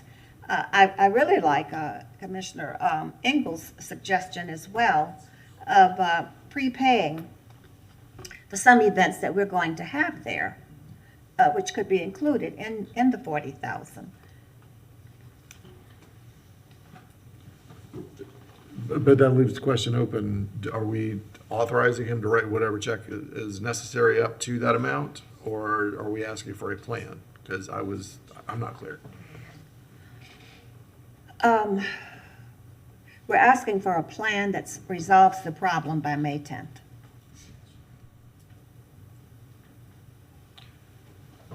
So, Mr. Manager, if To you come could- back to you all.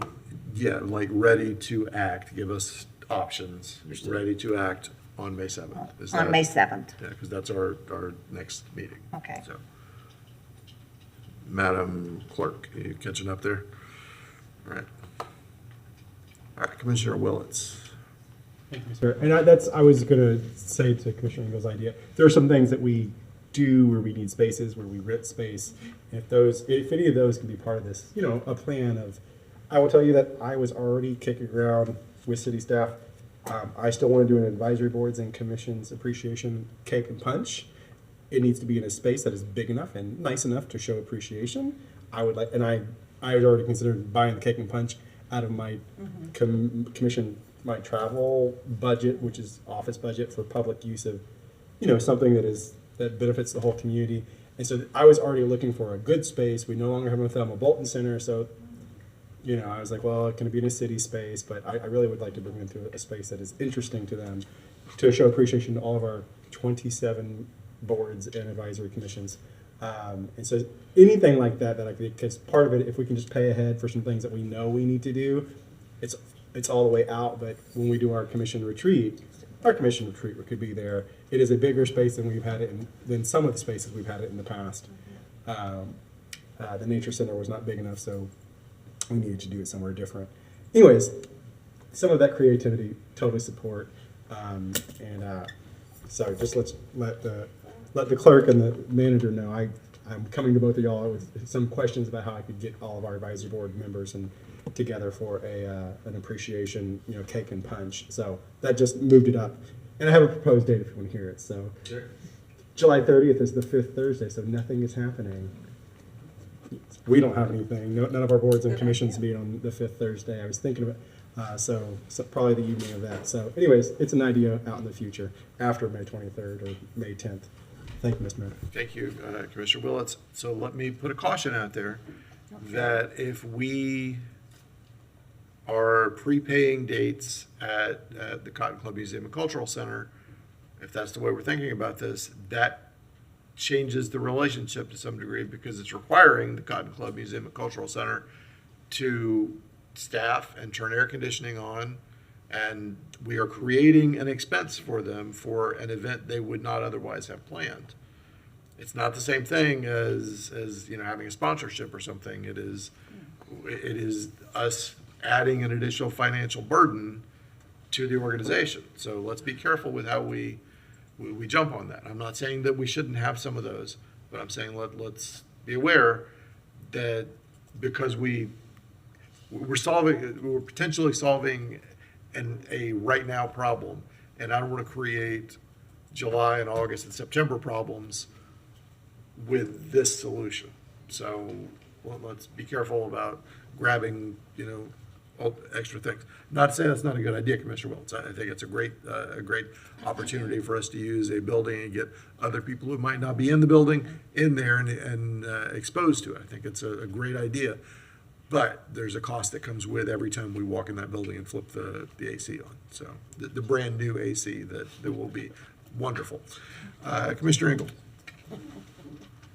I pushed that button way back when we were talking about whether or not we wanted a plan or we were actually doing something. So I think we addressed that in my what my original comment was. But I would like to say I do think looking towards like the events that we always do participate in, the sponsorships that we usually do, prepaying those I think doesn't put that type of extra burden and puts a little money in hand pretty quickly. So, but yeah, anything that falls into that plan, I'll be happy to take a look at on the 7th.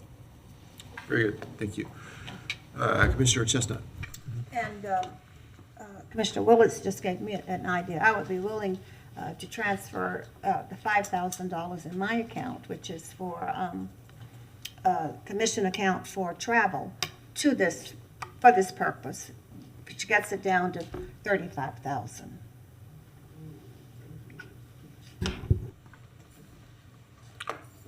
Commissioner Book. Yeah, I think bringing back the plan is, even though it's in short order, is the right thing, because if we committed to the amount, then other partners and collaborations and stuff and fundraising typically, I would think, decreases immediately because there's already a funding source. And so we need to tap into all those options.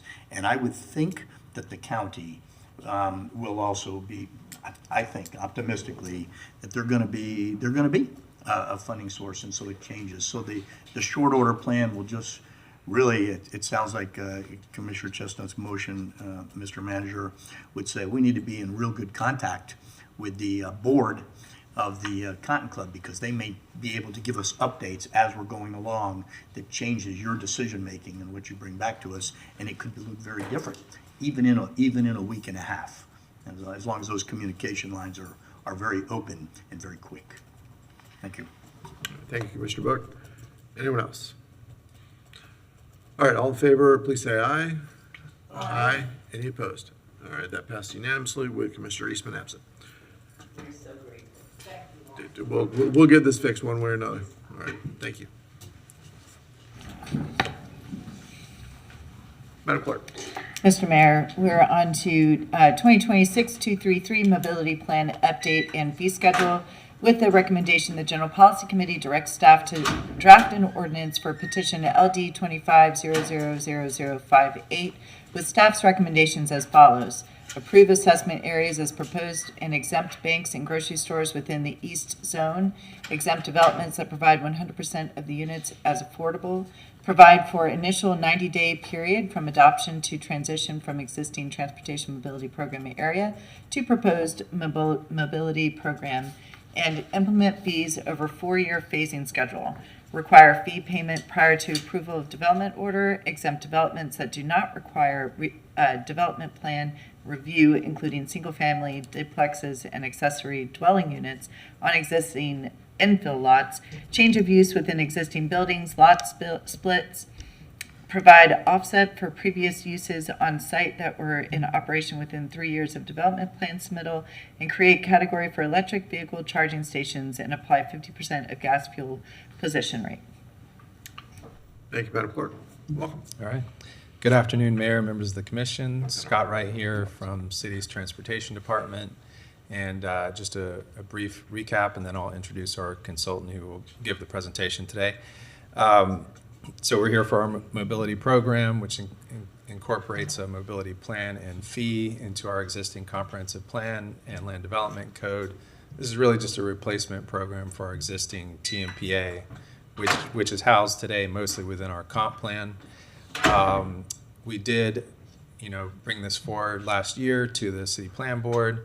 The City Plan Board approved both the comprehensive plan amendment, or voted to move it forward, and then also the land development code amendment. And you all then, in turn, approved the comprehensive plan amendment last December. And as it was drafted, we've been working with the City Attorney's Office on that ordinance, and that was sent to the state. That's a little bit in limbo, and I'm sure we'll have a little bit of discussion on that tonight. But now we're moving on to some of the details that are incorporated or plan to be incorporated within the land development code. So that's basically covering the details of the fees, where they will apply, how the program will be administered, exemptions and those sorts of things. So that's kind of what we're trying to cover today. And we have 7 issues that we've identified in the presentation. We really want to try to focus on those, and we've tried to be pretty specific in our staff recommendation, which was just read into the record. But we're happy to answer any questions related to that. And I think our goal is, maybe with some tweaks, to hope to move forward with the ordinance drafting of the land development code, and work on that with the City Attorney's Office. So that's all I have to say, and I'll introduce Mr. Jonathan Paul from New Urban Concepts. Very good. Welcome, Mr. Paul. Thank you, Scott. Good afternoon, Commission. I'm Jonathan Paul, the principal of New Urban Concepts, and I think Scott gave a good overview of where we're at today. I'm going to kind of go through these relatively quickly, and if you have any questions, please feel free to chime in or to answer. I think a lot of this that you've heard several times now, but there are several components to this. One is a text amendment to the land development regulations to establish the Gainesville transportation program. The other is the actual mobility fee schedule itself, which lists the rates that different land uses would pay. There's a technical report that documents all the legal requirements to support a fee. There's a comparison table of these fees with the existing mitigation paid by developments in the city as well as the county, and then a proposal to phase in these fees over a 4-year period to help lessen some of the impact to the business community. The plan itself is comprised of 6 different elements. There's a streets plan, a multimodal plan, intersection plan, sidewalk, transit, and various implementation initiatives. I believe that you've seen a number of these projects. There is an extensive online gallery. Any members of the public could click on this QR code. It is available. I believe also is a link from the city's website. It details each one of the projects and each one of these plans. And I would say the only change that we've made since our last presentation was there was a motion to add the trail along the Hogtown Creek going to the north up to 23rd. So we've added that as part of the overall list of projects. But as of that, all these other projects have stayed the same since you last saw those. We have had a number of outreach meetings over the past 2 years, including internal stakeholder meetings, Vision Zero, the Bicycle Pedestrian Advisory Board, the Community Planning Board, City Commission itself, in addition to these policy hearings. So there has been a number of opportunities for the members of the public and the community to reach out related to the plan and to the fee itself. The mobility plan itself would provide updated fees based on the mobility projects in the plan itself. The city does require mitigation today through a vast number of new developments that come into the city, but it's really based on specific areas of the community, and it's based on policies in your comprehensive plan today. Going forward, any mitigation will be based on the projects actually identified in the mobility plan itself. It is easier to predict upfront. Developers would know what their mitigation is by simply looking at a land use schedule when they actually come into the city's website. Right now, they actually have to go through a number of studies to determine what that number is. The fees themselves remain lower than what is charged by Alachua County. And then there's also always going to be an option for any property owner, private property owner, to submit their own study to justify a lower fee than what's been calculated. So there are several policy level decisions that we're going to specifically address to you all today that we're looking for direction on to ultimately come back with an implementing ordinance. Today, within your TPMA Zone A, which is largely downtown, and the East Gainesville, they are currently exempt from payment of mitigation. They do have requirements as it relates to sidewalks, transit stops, right-of-way dedication, but they do not necessarily have to pay a mitigation fee. One thing with this plan is they would pay a portion of the fee because we have identified a need for projects throughout the city. So there is still a need for sidewalks and paths and enhancement access to transit service in East Gainesville, in downtown, and throughout the overall community. The Community Planning Board itself had recommended an exemption for grocery stores for the East Zone. Then when we last presented to you all a few months back, there was also an idea of exempting banks and grocery stores from the East Zone. So that's one thing we wanted to talk about is you could potentially also exempt all of the East Zone. That would just limit any monies available to actually build projects over there. Or you could limit and exempt certain uses. So that would really sort of be one of the first decision points and policy directions that you provide to us all. And if you want, I can go through all these together, or we can just tackle them as we go through them, but we will bring them back up at the end to discuss each one of these. So I didn't know if there was a preference or not. Let's go individually. Individually, okay. So this is really, and let's see if I can get into the map. Here we go. Just to provide some context, the area in the light green is the area for what we're considering the east.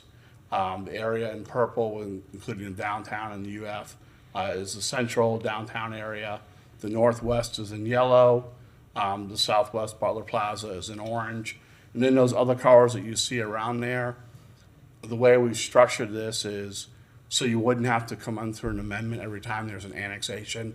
If an annexation occurs and you're in that area, you know which zone you're in automatically. So the sort of the color coding corresponds to those. As you see, Zone A today includes a large portion of UF downtown and a portion of East Gainesville. That area is exempt from payments of fees today. Should you move forward with this, they would be paying some level of fee going forward unless they're also exempted into the future. The southwest zone would combine Zone C, D, and M, which is largely the Butler Plaza area, the areas that are annexing along Archer Road and the areas around Celebration Point.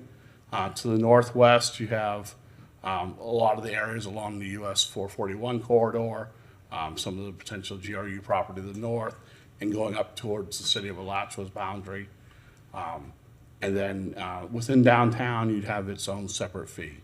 So one of the discussions was, are there any other areas that you would like to potentially exempt, or are there any potential uses within either of these zones that you would like to exempt from the fee.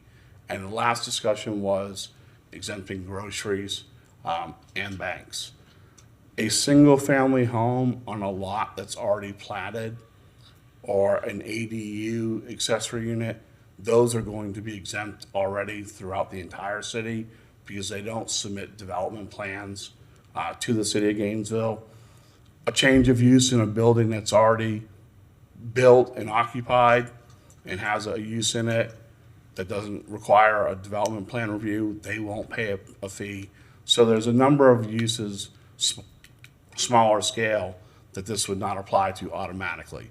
And that's in keeping with your current system. But if you're coming in for a 50-unit subdivision or a 100-unit apartment complex, you would pay for that. We do have a policy issue related to affordable housing that offers an exemption for that as well.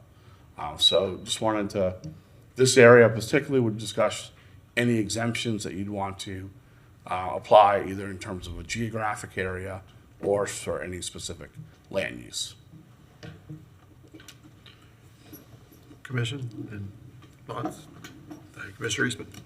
Thank you. No, I think these are reasonable exemptions to put in there. I'm sure if I went through, I could probably take a little line item and say, oh, this would be nice to have in the east zone, or this would be nice to have in the downtown zone. I mean, I'll have more questions that relates to when a change of use occurs and what the time period of that looks like. But the fact that this is generally new, larger scale development means that, I mean, there's upfront construction costs. This tends to be a much larger project that is occurring than what I would think of as, like a mom and pop shop. But I'll ask those questions when we get to that. As far as a new bank going in, or a new grocery store, or a new multifamily apartment, these exemptions seem fine. There's no additions that I would personally make to this area. Thanks. All right, thank you, Commissioner Eastman. Let's go ahead. All right, thank you very much. The other policy decision was related to affordable and workforce housing, and falling under policies of the city for the existing inclusionary zoning policy, which there's some discussion about how formal that policy is, and actually some of its writing. But the Community Planning Board recommended exempting affordable housing in line with this policy. What we are recommending initially is only an exemption if 100% of the affordable units or 100% of the units are deemed affordable, they would be exempt. And then any other request for partial affordability would be something that would be negotiated through the city manager's office as part of the policies that the city already has in place. Okay. Let me pause you, Commissioner Willets. Thank you, sir. So that means, Mr. Manager, you can correct me if I'm wrong, or Mr. Paul. So that would keep, if it's not 100%, let's say it's 10% like inclusionary zoning, or 10, or they're through a different state program where they're doing 30 or 40, like Live Local, let's say they're at 40%. If they do inclusionary zoning, if they're required by our inclusionary zoning, then that can be an offset. That can be part of what we say, oh, well, you don't have to pay the... Correct. That could be something that the city offers as part of the negotiations. Under our existing inclusionary zoning. Correct. It just wouldn't be an audit. So if they came in 100% affordable, they would be able to say, we're exempt up front from this. But any other instance would be part of the negotiations with the city related to inclusionary zoning. Perfect. That's what I originally thought was kind of the idea. I didn't remember the plan board having perhaps that whole conversation. I didn't go back and watch the meeting. Maybe I should. Yeah. But then so because we have definitions within our inclusionary zoning policy, but this staff recommendation, I need more clarification on affordable. Are we talking 80%, or are we talking up to 120%, since we changed a portion of potentially what we do as a policy? We changed and included up to 120% on just one of our affordable housing programs, being the community land trust, I believe, correct? But of course, that's for ownership, not, so just, I want to make sure when we say here, are we talking 80% AMI or 100, all the way to 120% potentially? I believe the intent is at 80% AMI, because that's what our inclusionary zoning ordinance is set at. And then anything that would be 100% affordable would likely be something that was being funded through sale or through LIHTC. Sure. That's a range, but typically not over 80% either. Usually not. I asked because would workforce housing that's between 80 and 100% of 120% AMI, let's say particularly for ownership, could it potentially then fall in? Where's the opportunity? Even under, is there an opportunity under current staff recommendation here that if 100% of the units are under 120, is there any wiggle room for them? Is what I'm asking. I know because we have an inclusionary policy, which is very clearly the 80% AMI, specifically where it qualifies. But is this one of our? Because the idea is that this may be an opportunity where, hey, if it's 100% of the units, maybe we do want to support those that are workforce that are between that 80% AMI and 120% AMI. If it's 100% of them, so I don't know if that's a question for you to tell us where that would fit in, or whether that's a policy question that we need to jigger with this a little bit. So I think it's a policy question. I don't know the answer with respect to that 80 to 120. It may require a little bit more research from staff, unless staff has, or unless Mr. Paul has an answer. I can just speak to our intent, which was just to provide this exemption for projects that met that affordable housing definition within the code, the existing definition. Mm-hmm. So the 80 to 120, we weren't contemplating I say doing anything. We with that. did change our policy on at least the community land trust For the land trust, potential yes. contract with them. Correct. And so I just in a different world or a future world, a la Heartwood, 10 units of owned housing in a community land trust model or not, and some of them are above 80% AMI. So that's what I want to throw out there. Where could that fit in with the staff recommendation, or if we need to talk about that and change it, because there's lots of different little areas and levers. So I just didn't know whether that could potentially, or how difficult it is to write into this ordinance. I don't think that would be incredibly difficult to cover, and just add a clause that would address that level of affordable housing. Like I said, we don't have that in there the way it's written today, but and I don't know enough about this, frankly, to figure out what the right level would be. Okay. But that's something that we could certainly add in if that was the Okay. will of the commission. I bring it up, colleagues, because I think this is one of those situations where, particularly if it's for ownership, we might have an interest in helping people. We also know that ownership less than 80% AMI is very tough. It is difficult to have enough people who are prepared, right? But ownership 80% to 100% to AMI is a new field that lots of people are working on, lots of communities, workforce housing, ownership opportunities. And so I just wanted to maybe have that door open, even though this isn't a huge amount of money, but some of that workforce housing might be in developments where it's not just an infill, like one infill. It's, hey, community land trust or something like that, where they get 10, they buy a couple acres somewhere and they squeeze in 10 or 12 units. So and if it was 10 or 12 units, it would come before it. They would have a development plan, correct? At that size? Okay.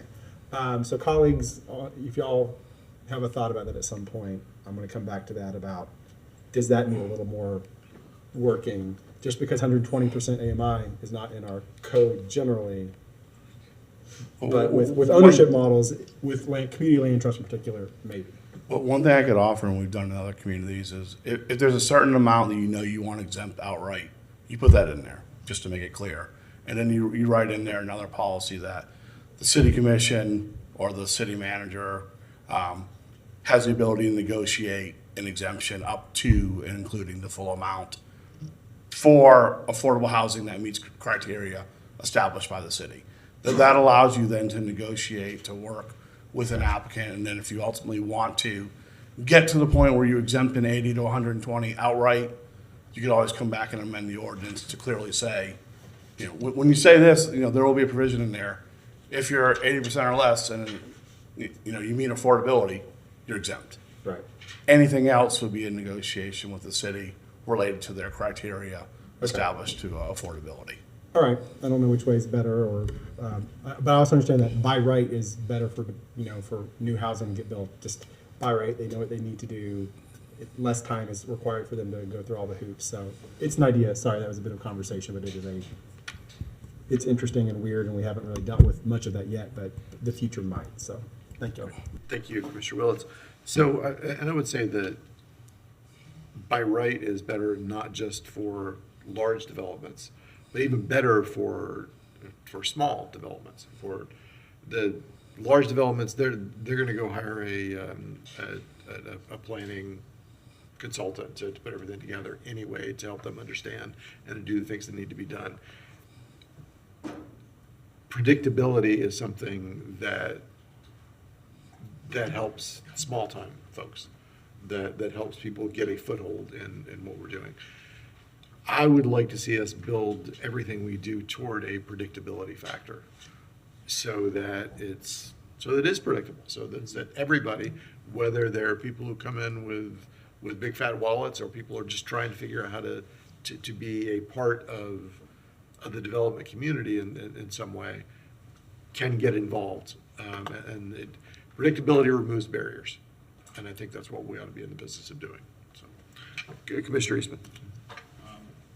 Yeah, and what always strikes me about the mobility fee conversation and where we are with it is that it always seems like the city of Gainesville is a little on impact fees more generally. We don't collect very many impact fees, and many cities do. It seems like I'd be curious. I mean, we have a consultant here that works with a number of different cities around the state and has worked on these. I mean, I imagine that there are jurisdictions and municipalities and counties that have kind of had this sorting out process. I'd imagine that this is fair. I mean, how common is an affordable housing exemption like this?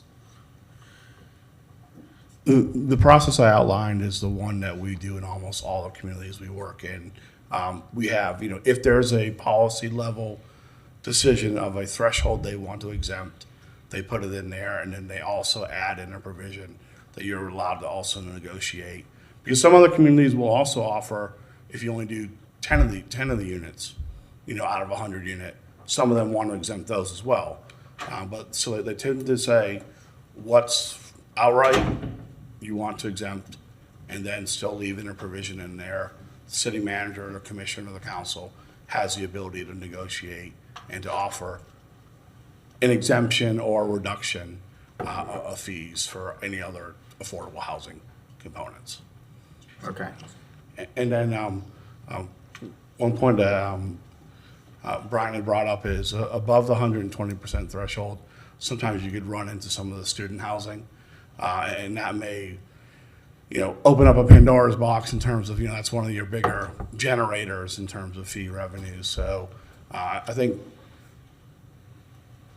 as you go through the process, it'll become more and more clear. I think giving your city manager the flexibility to negotiate those is probably the best way to start initially. And then, this is the heaviest lift you have, creating a whole new ordinance. When you come back in here and then you say, hey, specific to affordable housing, we are running into this issue, this issue, this issue. Can we go ahead and amend the ordinance to specifically address those? That's often what we found is an iterative process once it gets started, or until you define it quickly in your own program, then it becomes a lot easier as well. Right. Because, it does seem like, that some, as you mentioned, exempt specific, like an X amount of units that were in there. I'd imagine that would be more difficult probably for our staff to administer, right? Because now we're going through each and every one, right? It is. And that's why I tend to go with a little bit more of the flexibility to negotiate. Yeah. Unless they know, like you all do, a certain level, you just want to outright exempt. Okay. All right. Thank you. Those are my questions. All right. Thank you, Commissioner Eastman. Let's. All right.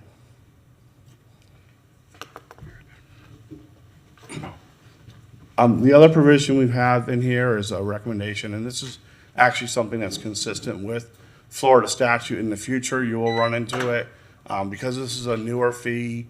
You have the flexibility to adopt it at the fully calculated rate right away, 90 days after adoption, or you also have the opportunity to phase it in over a multi-year period. So one suggestion that we've had going forward, and this sort of addresses some of the fact that the East and the Central are currently exempt today, is that they would have a little bit different of a phase-in schedule. So as of initially when you adopt this, the East and Central would be adopted at 55% of the calculated rate, and then next year, 2027, it goes up to 70% of the calculated rate, 85% of the adopted rate, and then by 2029, it's 100%, and by 2029, you'll have begun a study to update it for 2030 and beyond. So by 2029, you're at the 100% rates that you see on the schedule today. Because the Northwest and the Southwest already pay a fee, we recommended a little bit higher percentage because it's not as big a hit to them because they are already making a payment. So that would be a 70%, 80%, 90, and then 100. You're not required to do this, and this will probably be the only time that you're not required to do this.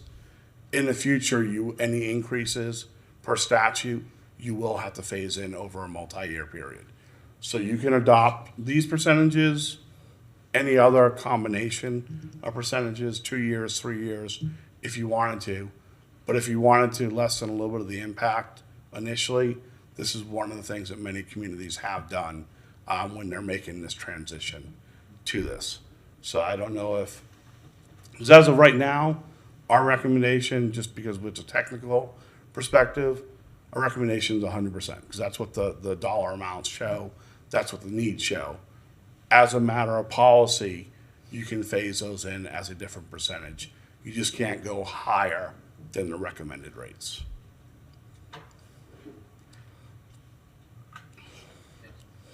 Commissioner Sun. Yeah, thank you. And no, I appreciate it because, as you point out, I mean, you guys are the differential between us is you're recommending this is how you offset the trips. This is the impact, and this is what people will pay. But you are putting this forward as something that we could adopt as just as a way to, as you mentioned, lessen the burden. Correct. I mean, the demand and the results are the 100% rate. That's what the study shows. But this is a new system, and there are areas of your city that have not paid it before. So, there are some developments that are out there that are already on their pro formas or looking at the pro formas. This would give them some opportunity in the next year or two, get their projects built, pay a little bit less of the fee up front, and then by 2028, 2029, they should know well and good that these fees are in place, and they can plan for that. But also, it is your option to say 100% upfront, and then in the future, when you look at these again, statute will say that you'll have to phase in any increase over a multi-year period. I will say that I remember being at an affordable housing conference a few years ago and hearing from some of the developers some of the builders who pushed for this, and they said that, impact fees are not beloved, as it cost and tax is, but it's reasonable in that you were directly offsetting, what you were bringing into an area, and they said, that just as you point out, that pro forma, just knowing what it is you're going to be getting, and then you'll get these sudden increases where cities have not updated their impact fees for 20 years, and suddenly they say, well, we need to be up here, and It's now a much, much larger number. So it's reasonable to me that we would face something like this, and even though it is a new impact fee on paper, or a new fee on paper, in practice, of course, it is. There's something coming from the past into where we are now. Yeah. Correct. Yeah. All right. Thank you. That's why. Continue, Mr. Paul. All right.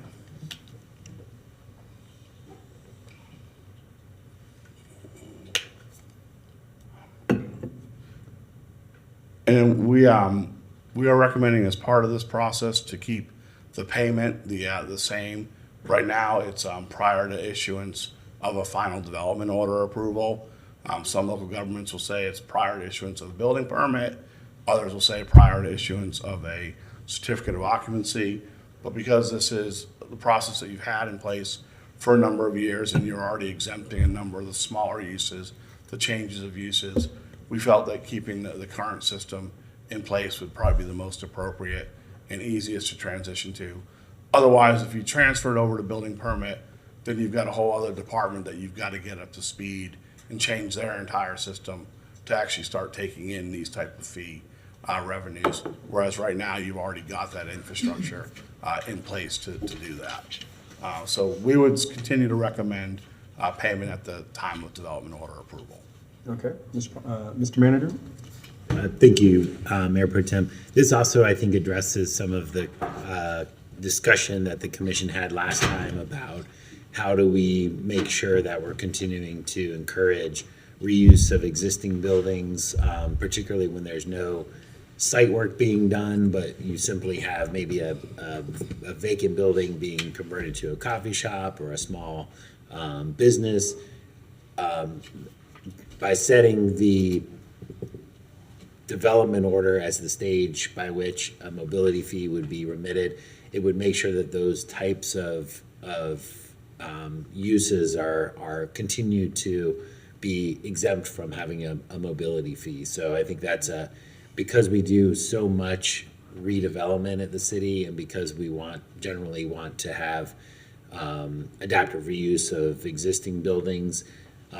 Typically, those types of adaptive reuse projects are not going through a development plan because they're reusing existing parking lots or they're reusing existing infrastructure, but they may be doing the build out of the interior space through a building permit, and so they would not be subject to a mobility fee should the commission decide to keep it at the development order stage. So.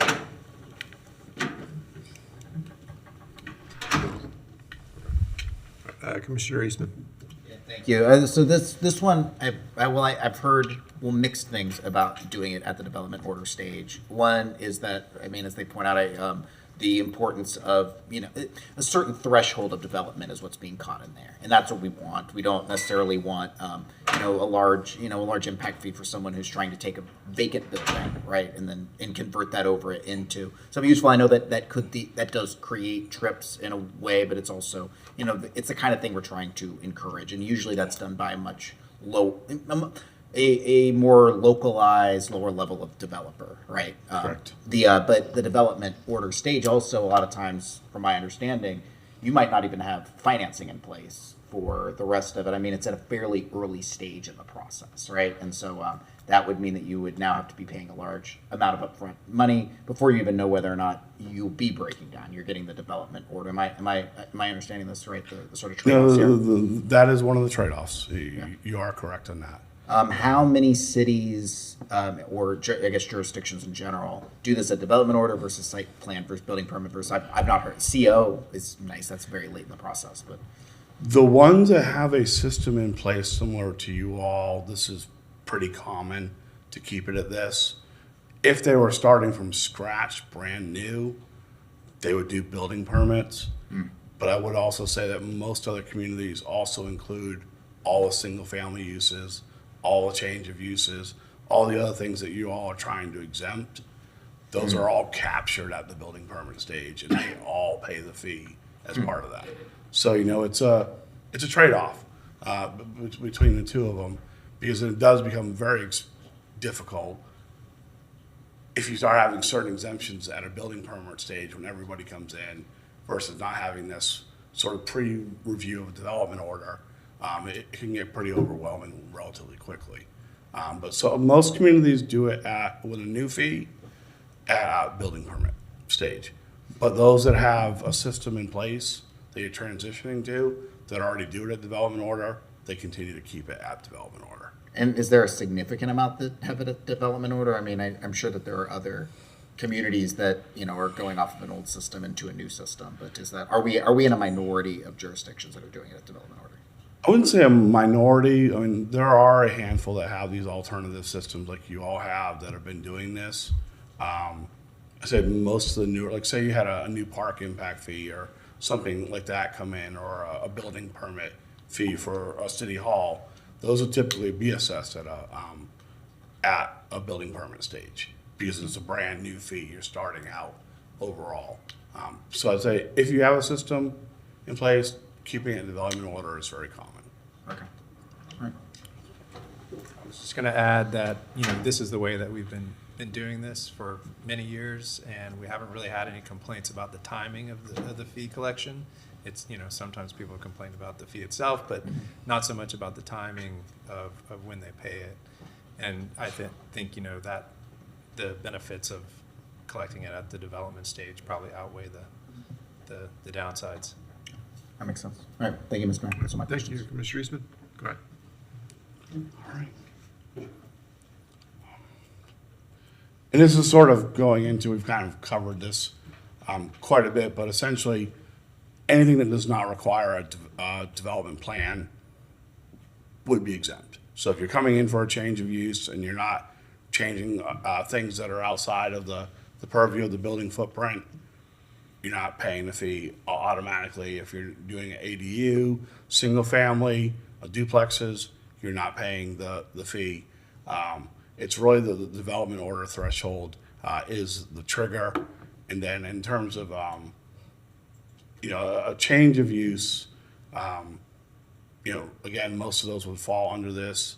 And if they don't fall under this and they do require a development plan, it's typically only if you have a more intensive use come in, would they pay the difference between the two of those. But this is a policy decision.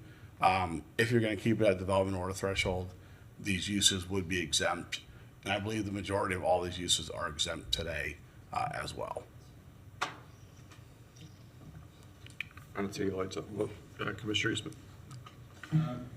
Let me just ask you this: do we? I noticed that we have a relatively low fee in comparison to the other jurisdictions that we have looked at, and we are exempting I guess I would imagine that you would have jurisdictions that would have a larger net but a lower impact fee, as opposed to ours, which has kind of a we're not including ADUs, existing infill lots, change of use within existing buildings, and we still have a low fee. Is that fair trade off, or is it because if I'm reading this right, we're not collecting as much of our impact fee as we could, or other ones collecting more? I mean, how are we sort of in the trajectory of all of this? I mean, you should certainly, you are exempting a fair amount of development as part of this.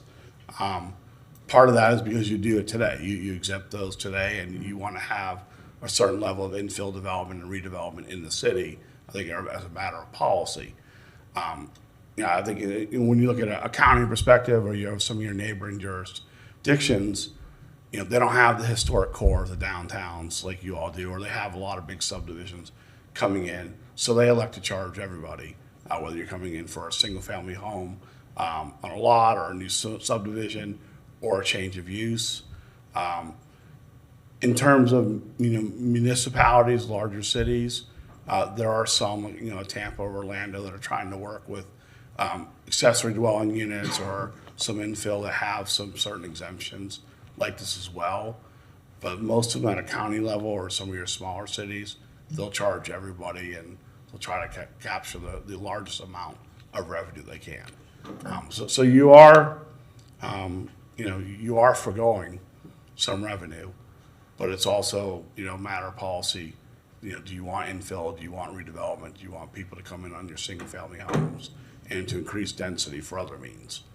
So I think that's one of the reasons that policy's been in place for a number of years, and those are all valid policy reasons. All right, thank you, Mr. Mayor. Thank you, Commissioner Eastman. Commissioner Willets. Thank you, Mr. Mayor. So this is more about who's not, less about the threshold, but more about the exemptions. For already platted lots,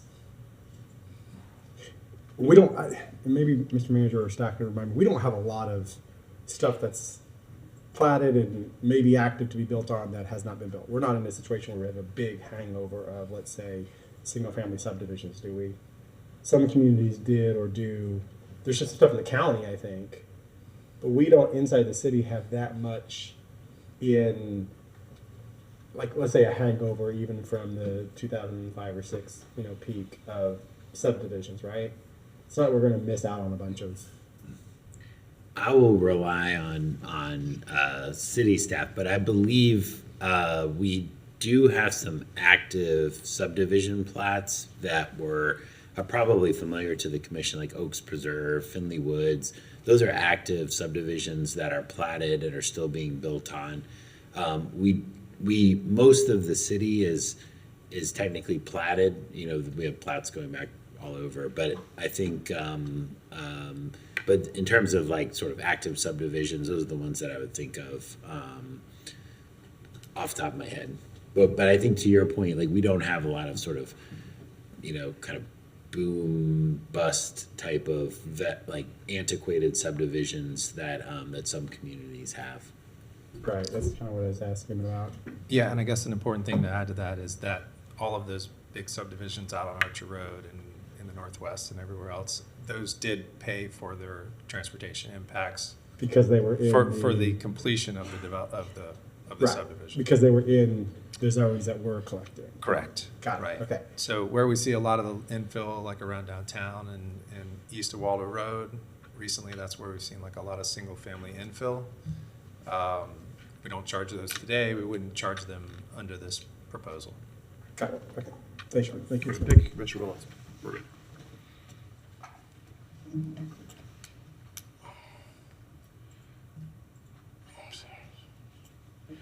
I believe that this provision is related to if a use is sat vacant for 3 or more years and unoccupied.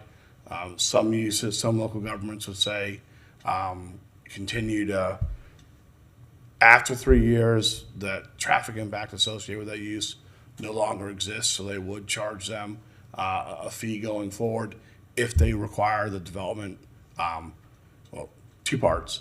If they trigger a development order and if there are more intense use, then they would fall under this category here. Some local governments will say 3 years, others will say 5 years, others will say no threshold. If something was there in the past, we're going to continue to recognize it had an impact and we're going to give an offset for it regardless. So this is something, kind of a policy level decision for you all to make. If you wanted just to, you know, it's well within your purview to say any building that was previously occupied could come in and regardless of how long a time frame or development or trigger, doesn't have to pay, or you can continue to leave it as if it doesn't have a development order or it's not more intense, then they won't pay. Commissioner Eastman. How do we currently do it? We do it as addition of square footage and thing. Like we have somewhat. How do we currently do it? I'll defer to Scott on that one. I know there's some overlap between some of these decisions, I think, so it is a little bit confusing, I'll admit. But so this is, the important thing to say here is that this is only for development plans. Mm-hmm. So it could be like a commercial building that's being converted into a drive-through restaurant. So they're building, they're expanding their parking lot, they're adding drive-through lanes, you know, that sort of thing. In that case, then we're just going to look at the difference between the trips that were created previously and the new trips and charge them for that additional impact to the roadway system. However, if that use has been sitting vacant for more than 3 years, then those trips really aren't on the roadway anymore. That's the reality of it, and so they're creating all new trips. You could say that as soon as a business closes, those trips are off the roadway. But we're trying to kind of strike a little bit of a middle ground here with the 3 years. We actually kind of did an informal survey of some other communities in the state a few years back, and it found that you know, it's like either between 1 year or 5 years or 0 years that people you know, continue to count the previously existing use. And so we kind of struck the middle ground, which was 3 years, and there were also a lot of communities that also used that 3-year marker. But it's really a bit of a judgment call there. That's the idea, is that you're really just allowing them to keep credit for those previously existing trips on the roadway system. Right. I mean, I think this is like kind of a small provision. It seems like it could have a big impact in terms of someone buying a vacant property. I mean, but then of course it counters with the development. So if someone buys a vacant property and then just decides to, you know, fix it up, that they don't necessarily need to go through a development plan at that point. Right. And again, the downside would be, you know, if you you know, erased those previous trips as soon as a business closed, then it's a lot harder to fill in those existing buildings, you're not giving them credit for those trips on the roadway. You're going to charge them for that full impact, and that, that's a downside for filling vacant buildings, similar to some of the other provisions that we've included. Right. So that's why we're kind of striking that 3-year balance. But what do we currently do with this? Same. We have a 3-year provision within there currently. Correct. Okay. Correct. All right. All right, perfect. All right. I think that's all my questions. All right. Thank you. Thank you, Commissioner Eastman.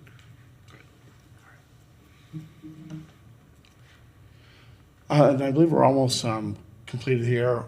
One of the recommendations at the Community Planning Board was at the time to have the motor vehicle charging for EV charging stations that not as a requirement of, say, in a parking garage or part of your home, but like a commercial operation where they're actually charging you for recharging your vehicle. They had recommended 25%. At that time, we didn't have really any data to support the EV charging station. Since that time, since it's become a big issue in a number of communities we've done, we've actually gone out there and surveyed several of these charging stations, and they tend to have about 50% of the impact of a regular gas fueling station.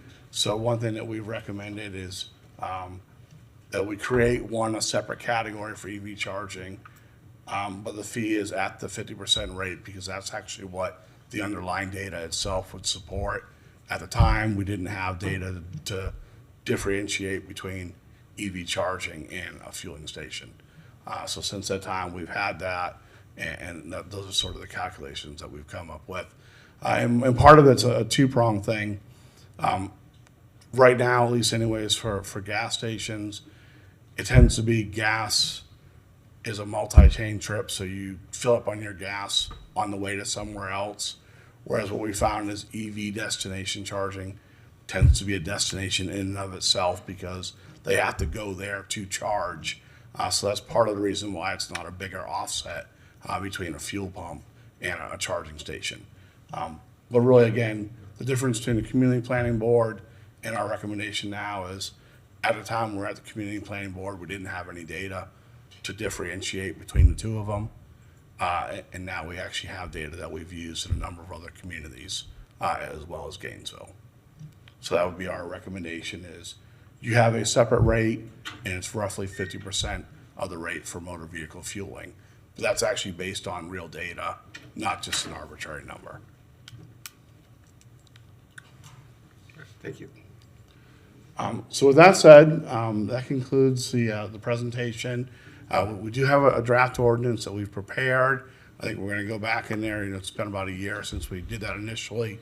Take back any of the feedback and comments, direction that you give us all. So the next time you would see us would be with the first reading of the ordinance. If there's anything that you want changed, the time would be between the first and second reading. You give us any direction to make modifications, and we come back with a second reading of the ordinance, which would be adoption. And then these fees would then go into effect 90 days after that rate, or a minimum of 90 days. You don't want it to fall in like the middle of the week. So typically you'd want it to start at the first of the month or some logical date as to when it would go into effect.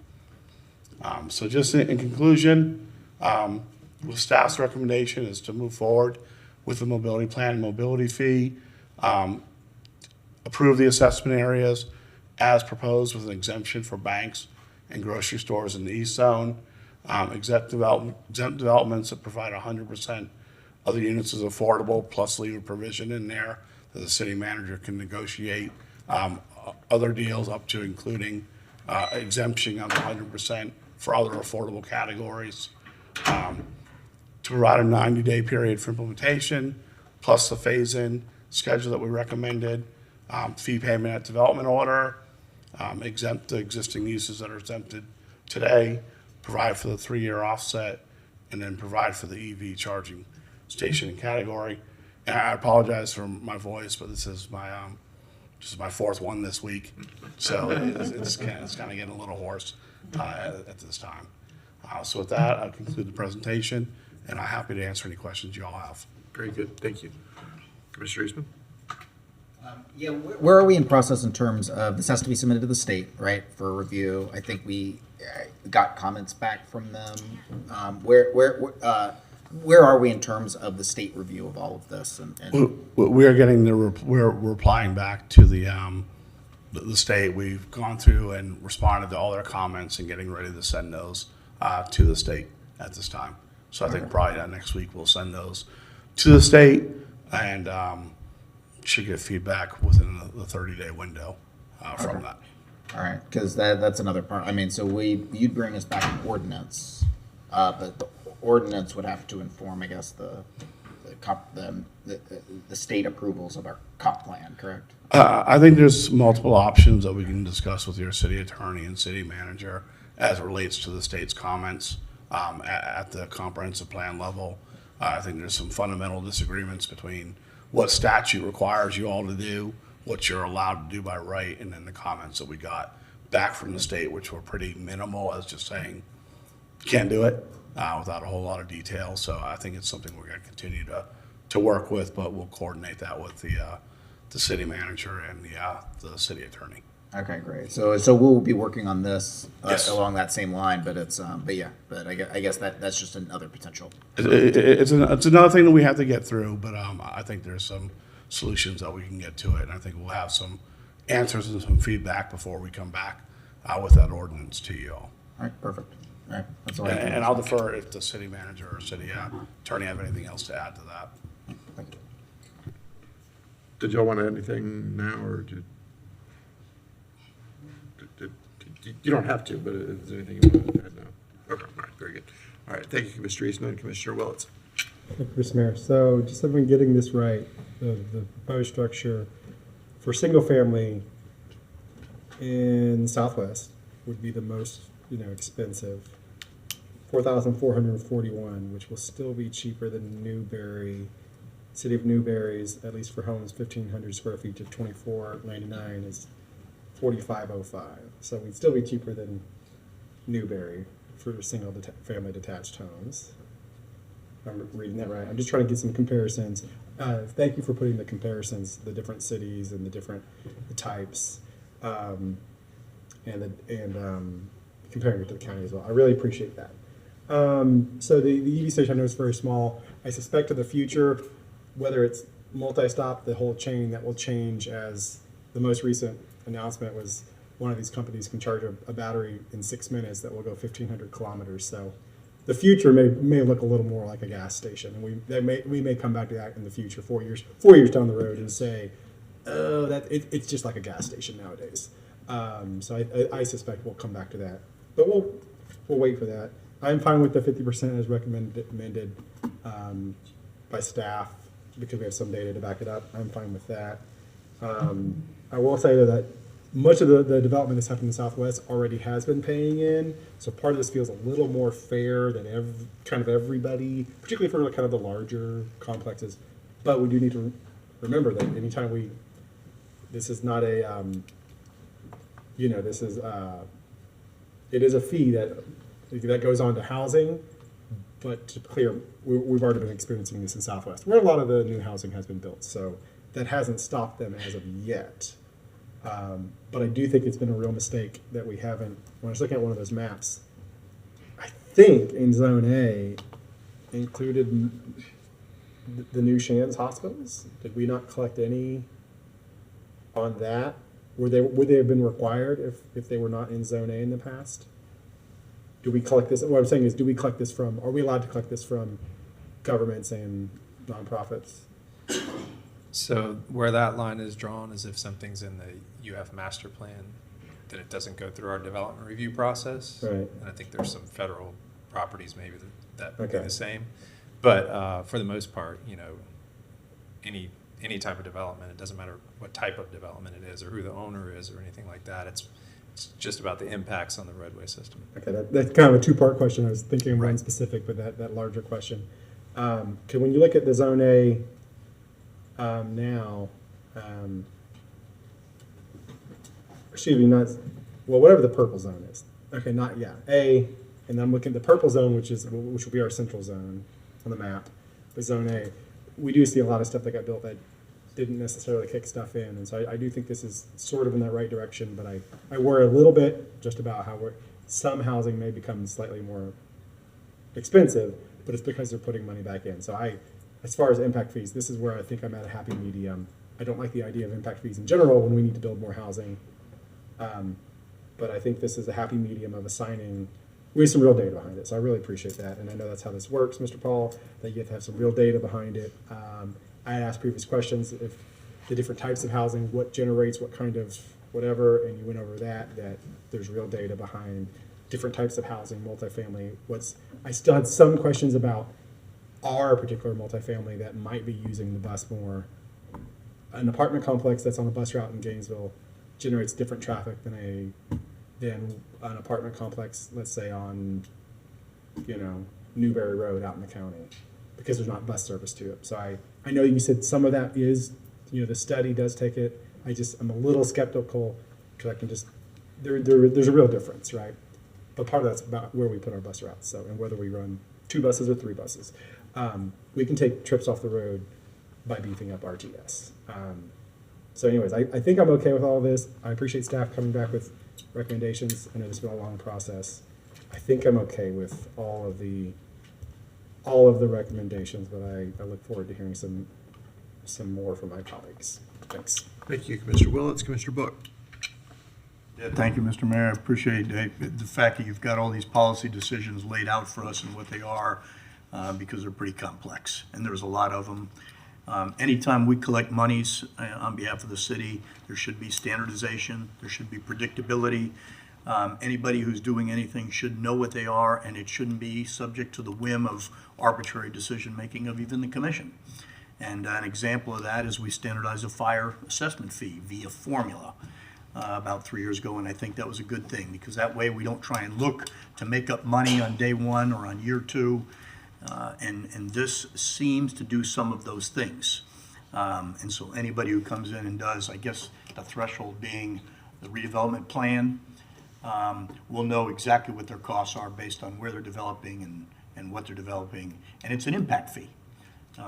So it's them bearing some of the cost of, and correct me if I'm wrong, I'm trying to kind of talk this out, them bearing the cost of infrastructure and development and what that means on our roads and our lights and our sidewalks and what that development may do for us. Is that kind of an accurate assessment of what a mobility plan does as a whole? Yes, Commissioner, you're 100% correct. The couple of questions. So I understand new development. If somebody were to demolish a property on a building and then they essentially use the same zoning and land use for that, that would also not create fees, because they're simply putting the same use on there and does not require a redevelopment plan. Correct. Say they had a bank and they demolished it and they put a bank back in there and they were the same square footage, they would not pay any additional fees. All right, that's good. I mean, I from my standpoint, I would not want this to incur additional costs that we haven't done in the past merely as a revenue producer. That's not really what this is designed to do. It's designed to essentially just provide the city the monies to maintain those sustainable uses that we have. So demolishing doesn't necessarily impact the threshold as long as they're within the same use.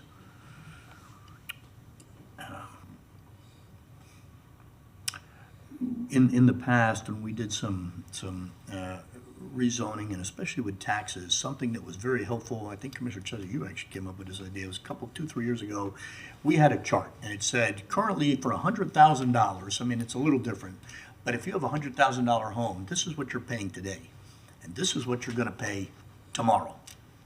Fee. It's a little more difficult with the uses that we may not know, but do we have anything that in transparency, full transparency says today, based on all our existing codes, you would pay this for this 50-unit development in this location. With this, let's say it went into effect as exactly as listed, you would pay this.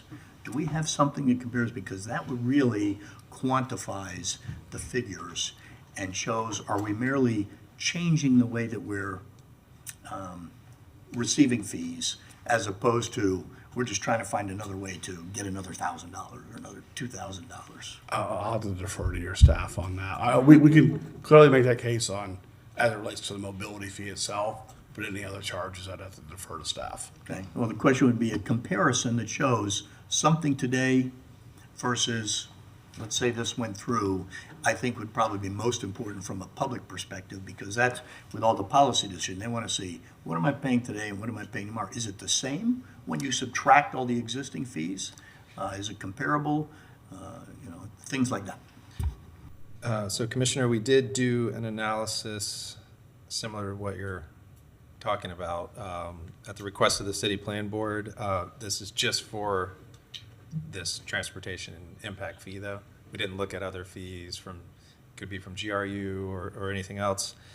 But we did do that analysis looking at developments that had happened in the last 5 years in different parts of the city and applied the fees as proposed and did a kind of percentage calculation on what that increase would be. We also compared it to what that same development would cost in different parts of the county, because they actually have an east and a west fee. So that is included in your backup. It's on pages 24 and 25. And I would say just, in summary, it is an increase in the costs pretty much across the board. And I would say that increase in cost is really accounting for increase in construction costs to build a lot of these projects throughout the county or throughout the city. And you see, I guess, more of an increase in areas where we obviously haven't updated those fees in a long time. That's just kind of a anecdotal summary of the information that we included as backup. We did provide that to the City Plan Board, and they, ended up, I guess, being comfortable with the fee increases, particularly with the phasing schedule that we proposed. Hey, which backup item was that? 233 what? Oh, it's E? B? yeah, thank B, you. and it's pages 24 and 25 in your packet, or at least the version that I've. Oh, I have it. Gotcha. Yeah, I mean, this is the kind of information that you kind of boil down for public dissemination when you draft an ordinance to say, this is, if you're in this right now and you built this, this is how much you'll have. I see some of it here, and I think that would probably be really critical for feedback on development of the ordinance. Are there any advantages or disadvantages, or was both, of waiting right now while the legislator still has a few things that they're doing? Is there, state statutory impacts that potentially have, or, federal legislation, but more the state statutory impacts that would probably lend ourselves to waiting through our budget season and then potentially moving forward or not? We do have multiple steps to still proceed through before we even, try to resolve that issue with the state, but we are working on that actively at the same time. I don't know if there's an advantage. I wouldn't necessarily say there is. I mean, our strategy at this point is to continue crafting the ordinance and getting you all, comfortable with what we're proposing, so that the program is kind of like in good shape in terms of the community's comfort with it. And then once we get to the point where we can actually adopt it, then we'll be ready. That's kind of the approach that we're taking. Well, the same question would be for whether there's advantages and or disadvantages for waiting for the feedback from the state. Is it beneficial for us to move forward on ordinance potential drafting and while waiting for that, or wait for that, and that allows us to inform what that ordinance may look like?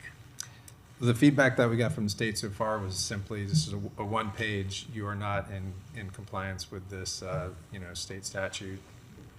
The city attorney's office could probably frame that a little better, but so we haven't had a detailed conversation with them, and that's kind of what we're starting to try to do now with the memo. It's like a 50-page memo that we put together, going through each policy individually, and then saying how this is not a more burdensome policy for those in the community. And that's kind of the process that we're going through at this point. All right, So we're kind of already into that process, I guess, is the answer. At this point, you know, whether we wait or not, I don't know if it matters.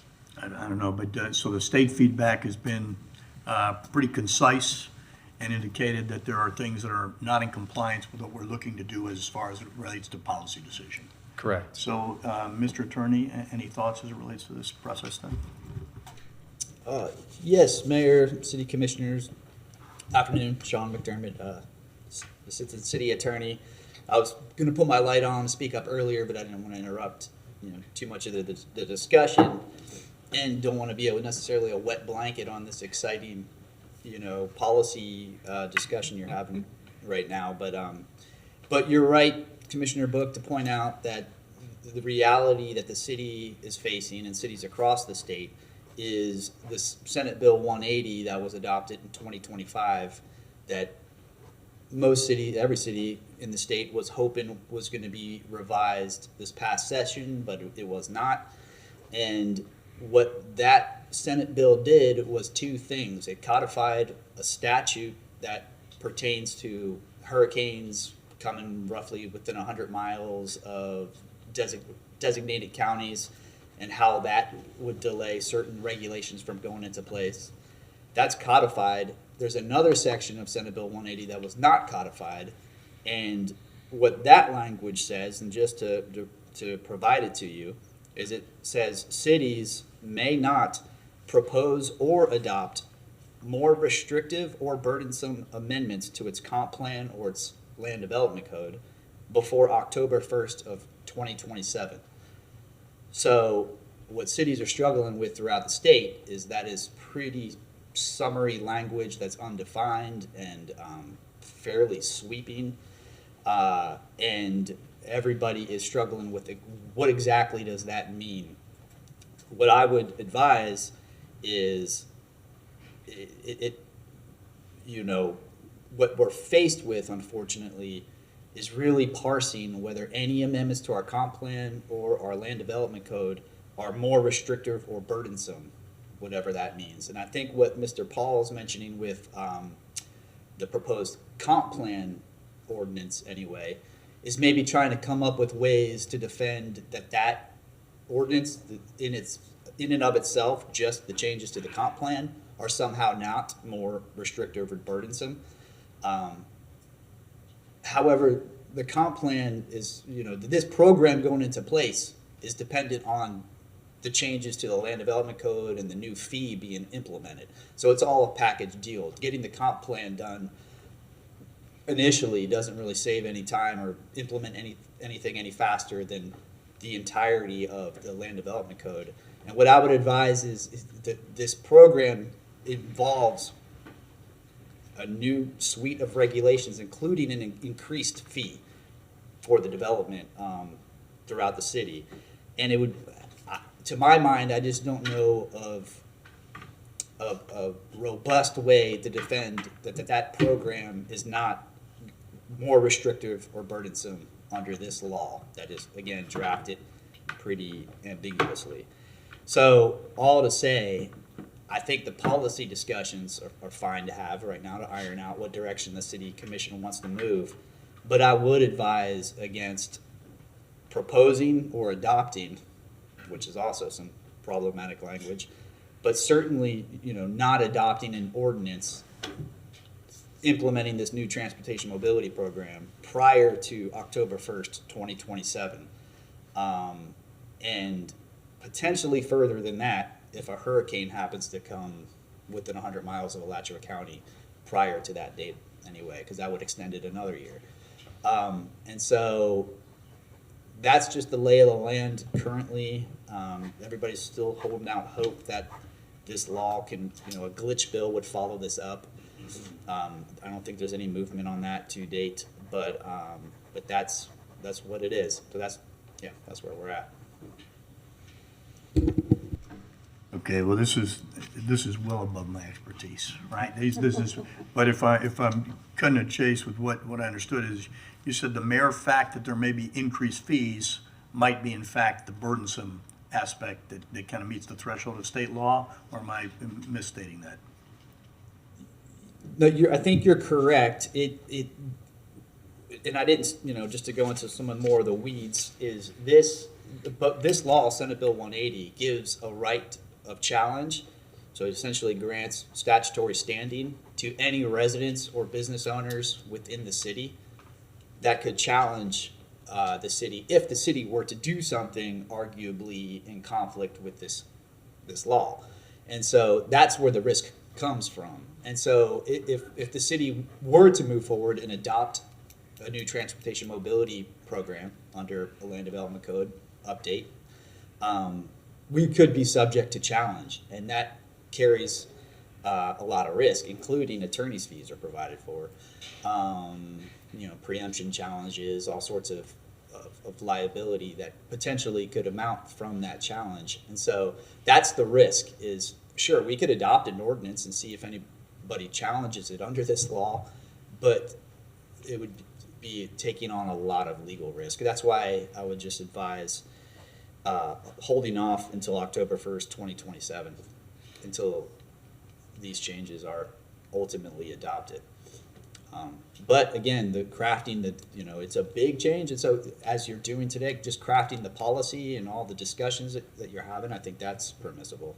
But unfortunately, that's just the law where it stands. Like, again, everybody was holding out hope that it would be changed kind of in tandem with this process as the city's moving forward, but it wasn't, unfortunately. So I don't know where to go with that one. So the staff recommendation ultimately starts with draft an ordinance. It sounds to me like our most prudent decision would be don't draft that ordinance, but perhaps lay out the options for drafting some of the policy so that we don't assume potentially high risk at this point. Yeah, my last note, Mayor and Commissioners, is just like I said, I think you can craft the policy and even go as far as drafting the ordinance to where it's like a proposed final product, but then just put it on pause to not adopt that ordinance until the law allows us to. So whether that's an advice, the city commission wants to do that or just hold off altogether, that's certainly your prerogative, but that's just the situation. And I don't know if in staff, I'm not meaning to put staff on the spot. I've been fully, advising Scott Wright and staff about this issue. Unfortunately, it's just the law wasn't changed, and so that's kind of left us where we're at. Mr. Manager, any thoughts as it relates to this discussion? Yes.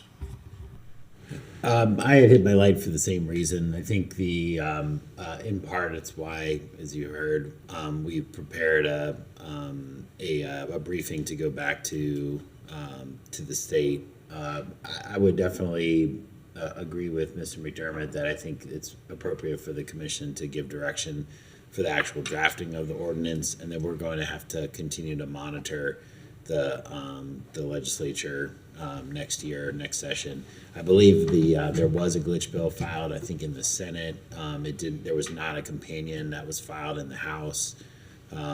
It's obviously an issue if we have a hurricane this season. We're going to push the timeline out further. It's an untenable law, frankly, and I don't think it was not intended to be what it ended up being, in terms of just having this sort of blanket prohibition on essentially even setting reasonable laws that the commission does. So, and as Mr. McDermott said, anything you all do could be subject to challenge. In this case, because the law provides for essentially standing for anyone feeling impacted,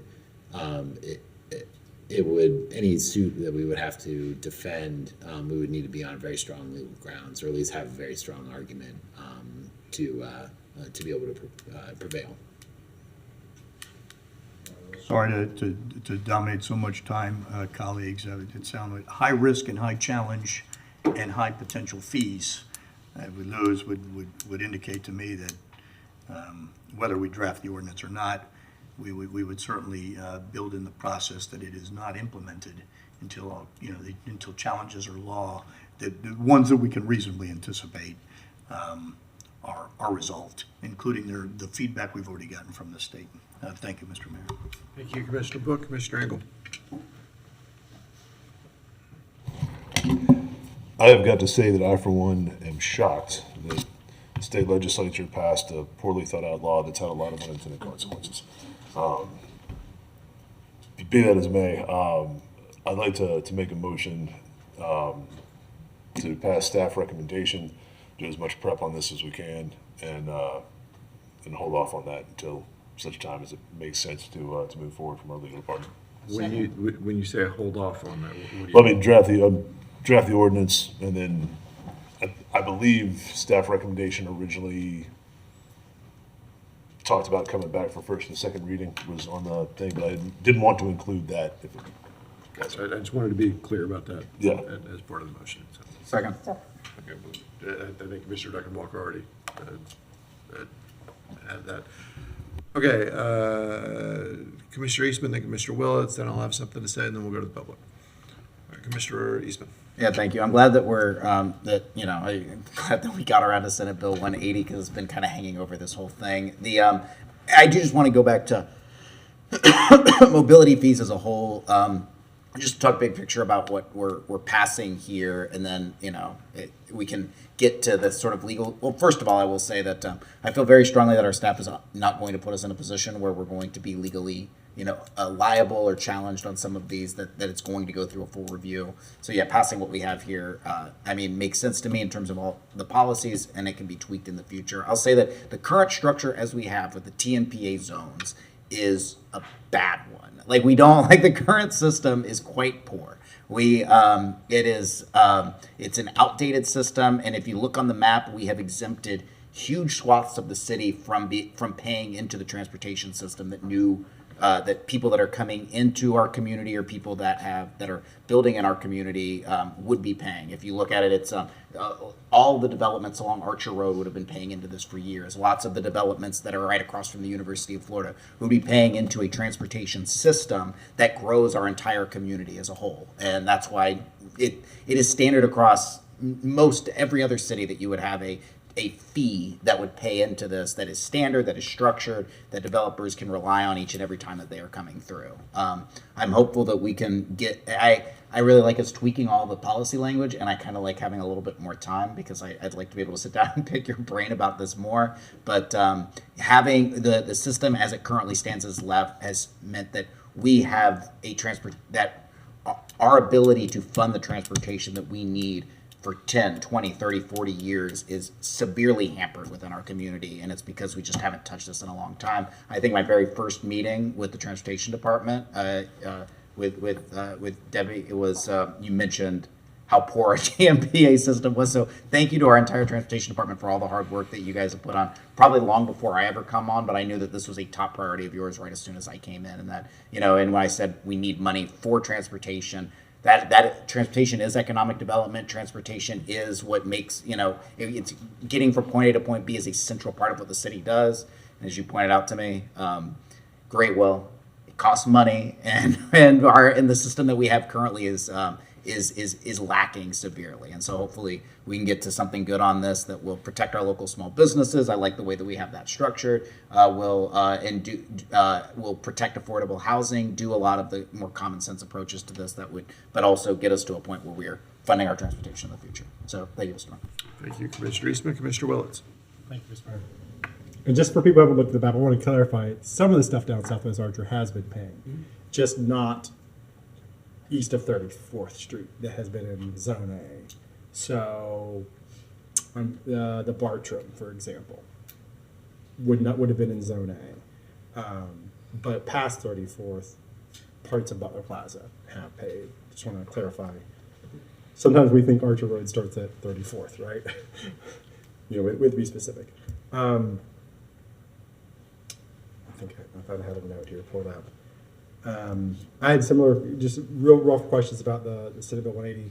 And so basically, as I understand it, as long as I don't know what proposed means because what does a city propose versus the commission versus an individual commissioner versus, so basically, I guess, as long as it is understood that staff will not agenda it, will not,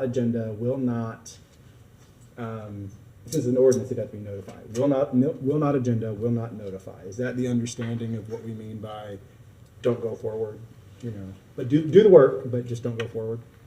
That's correct, Commissioner. I would advise, I mean, just borrowing from the judicial doctrine of zoning in progress, generally, when the cities really starts taking actions at the commission level that has legal effect in a zoning paradigm like this, is when it's essentially, like you're mentioning, put on the agenda or advertised for first reading.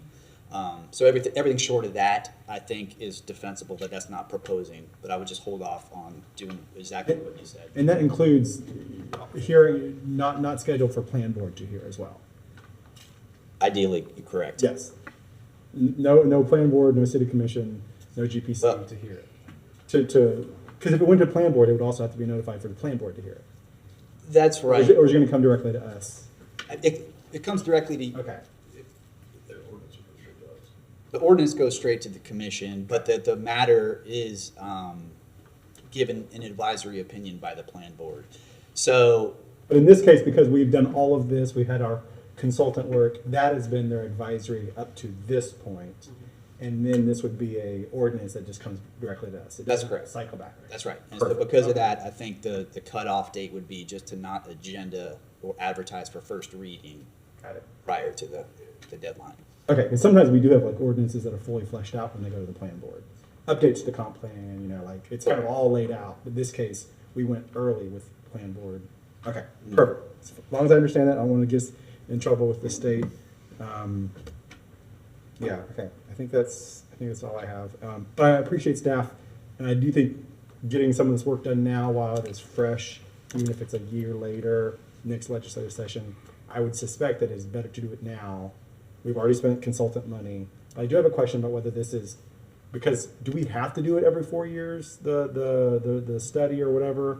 Are we going to get in a situation where we have completely wasted this money because you're great, Mr. Paul, but if we wasted the money on this because of this delay? And I don't know who can answer that question.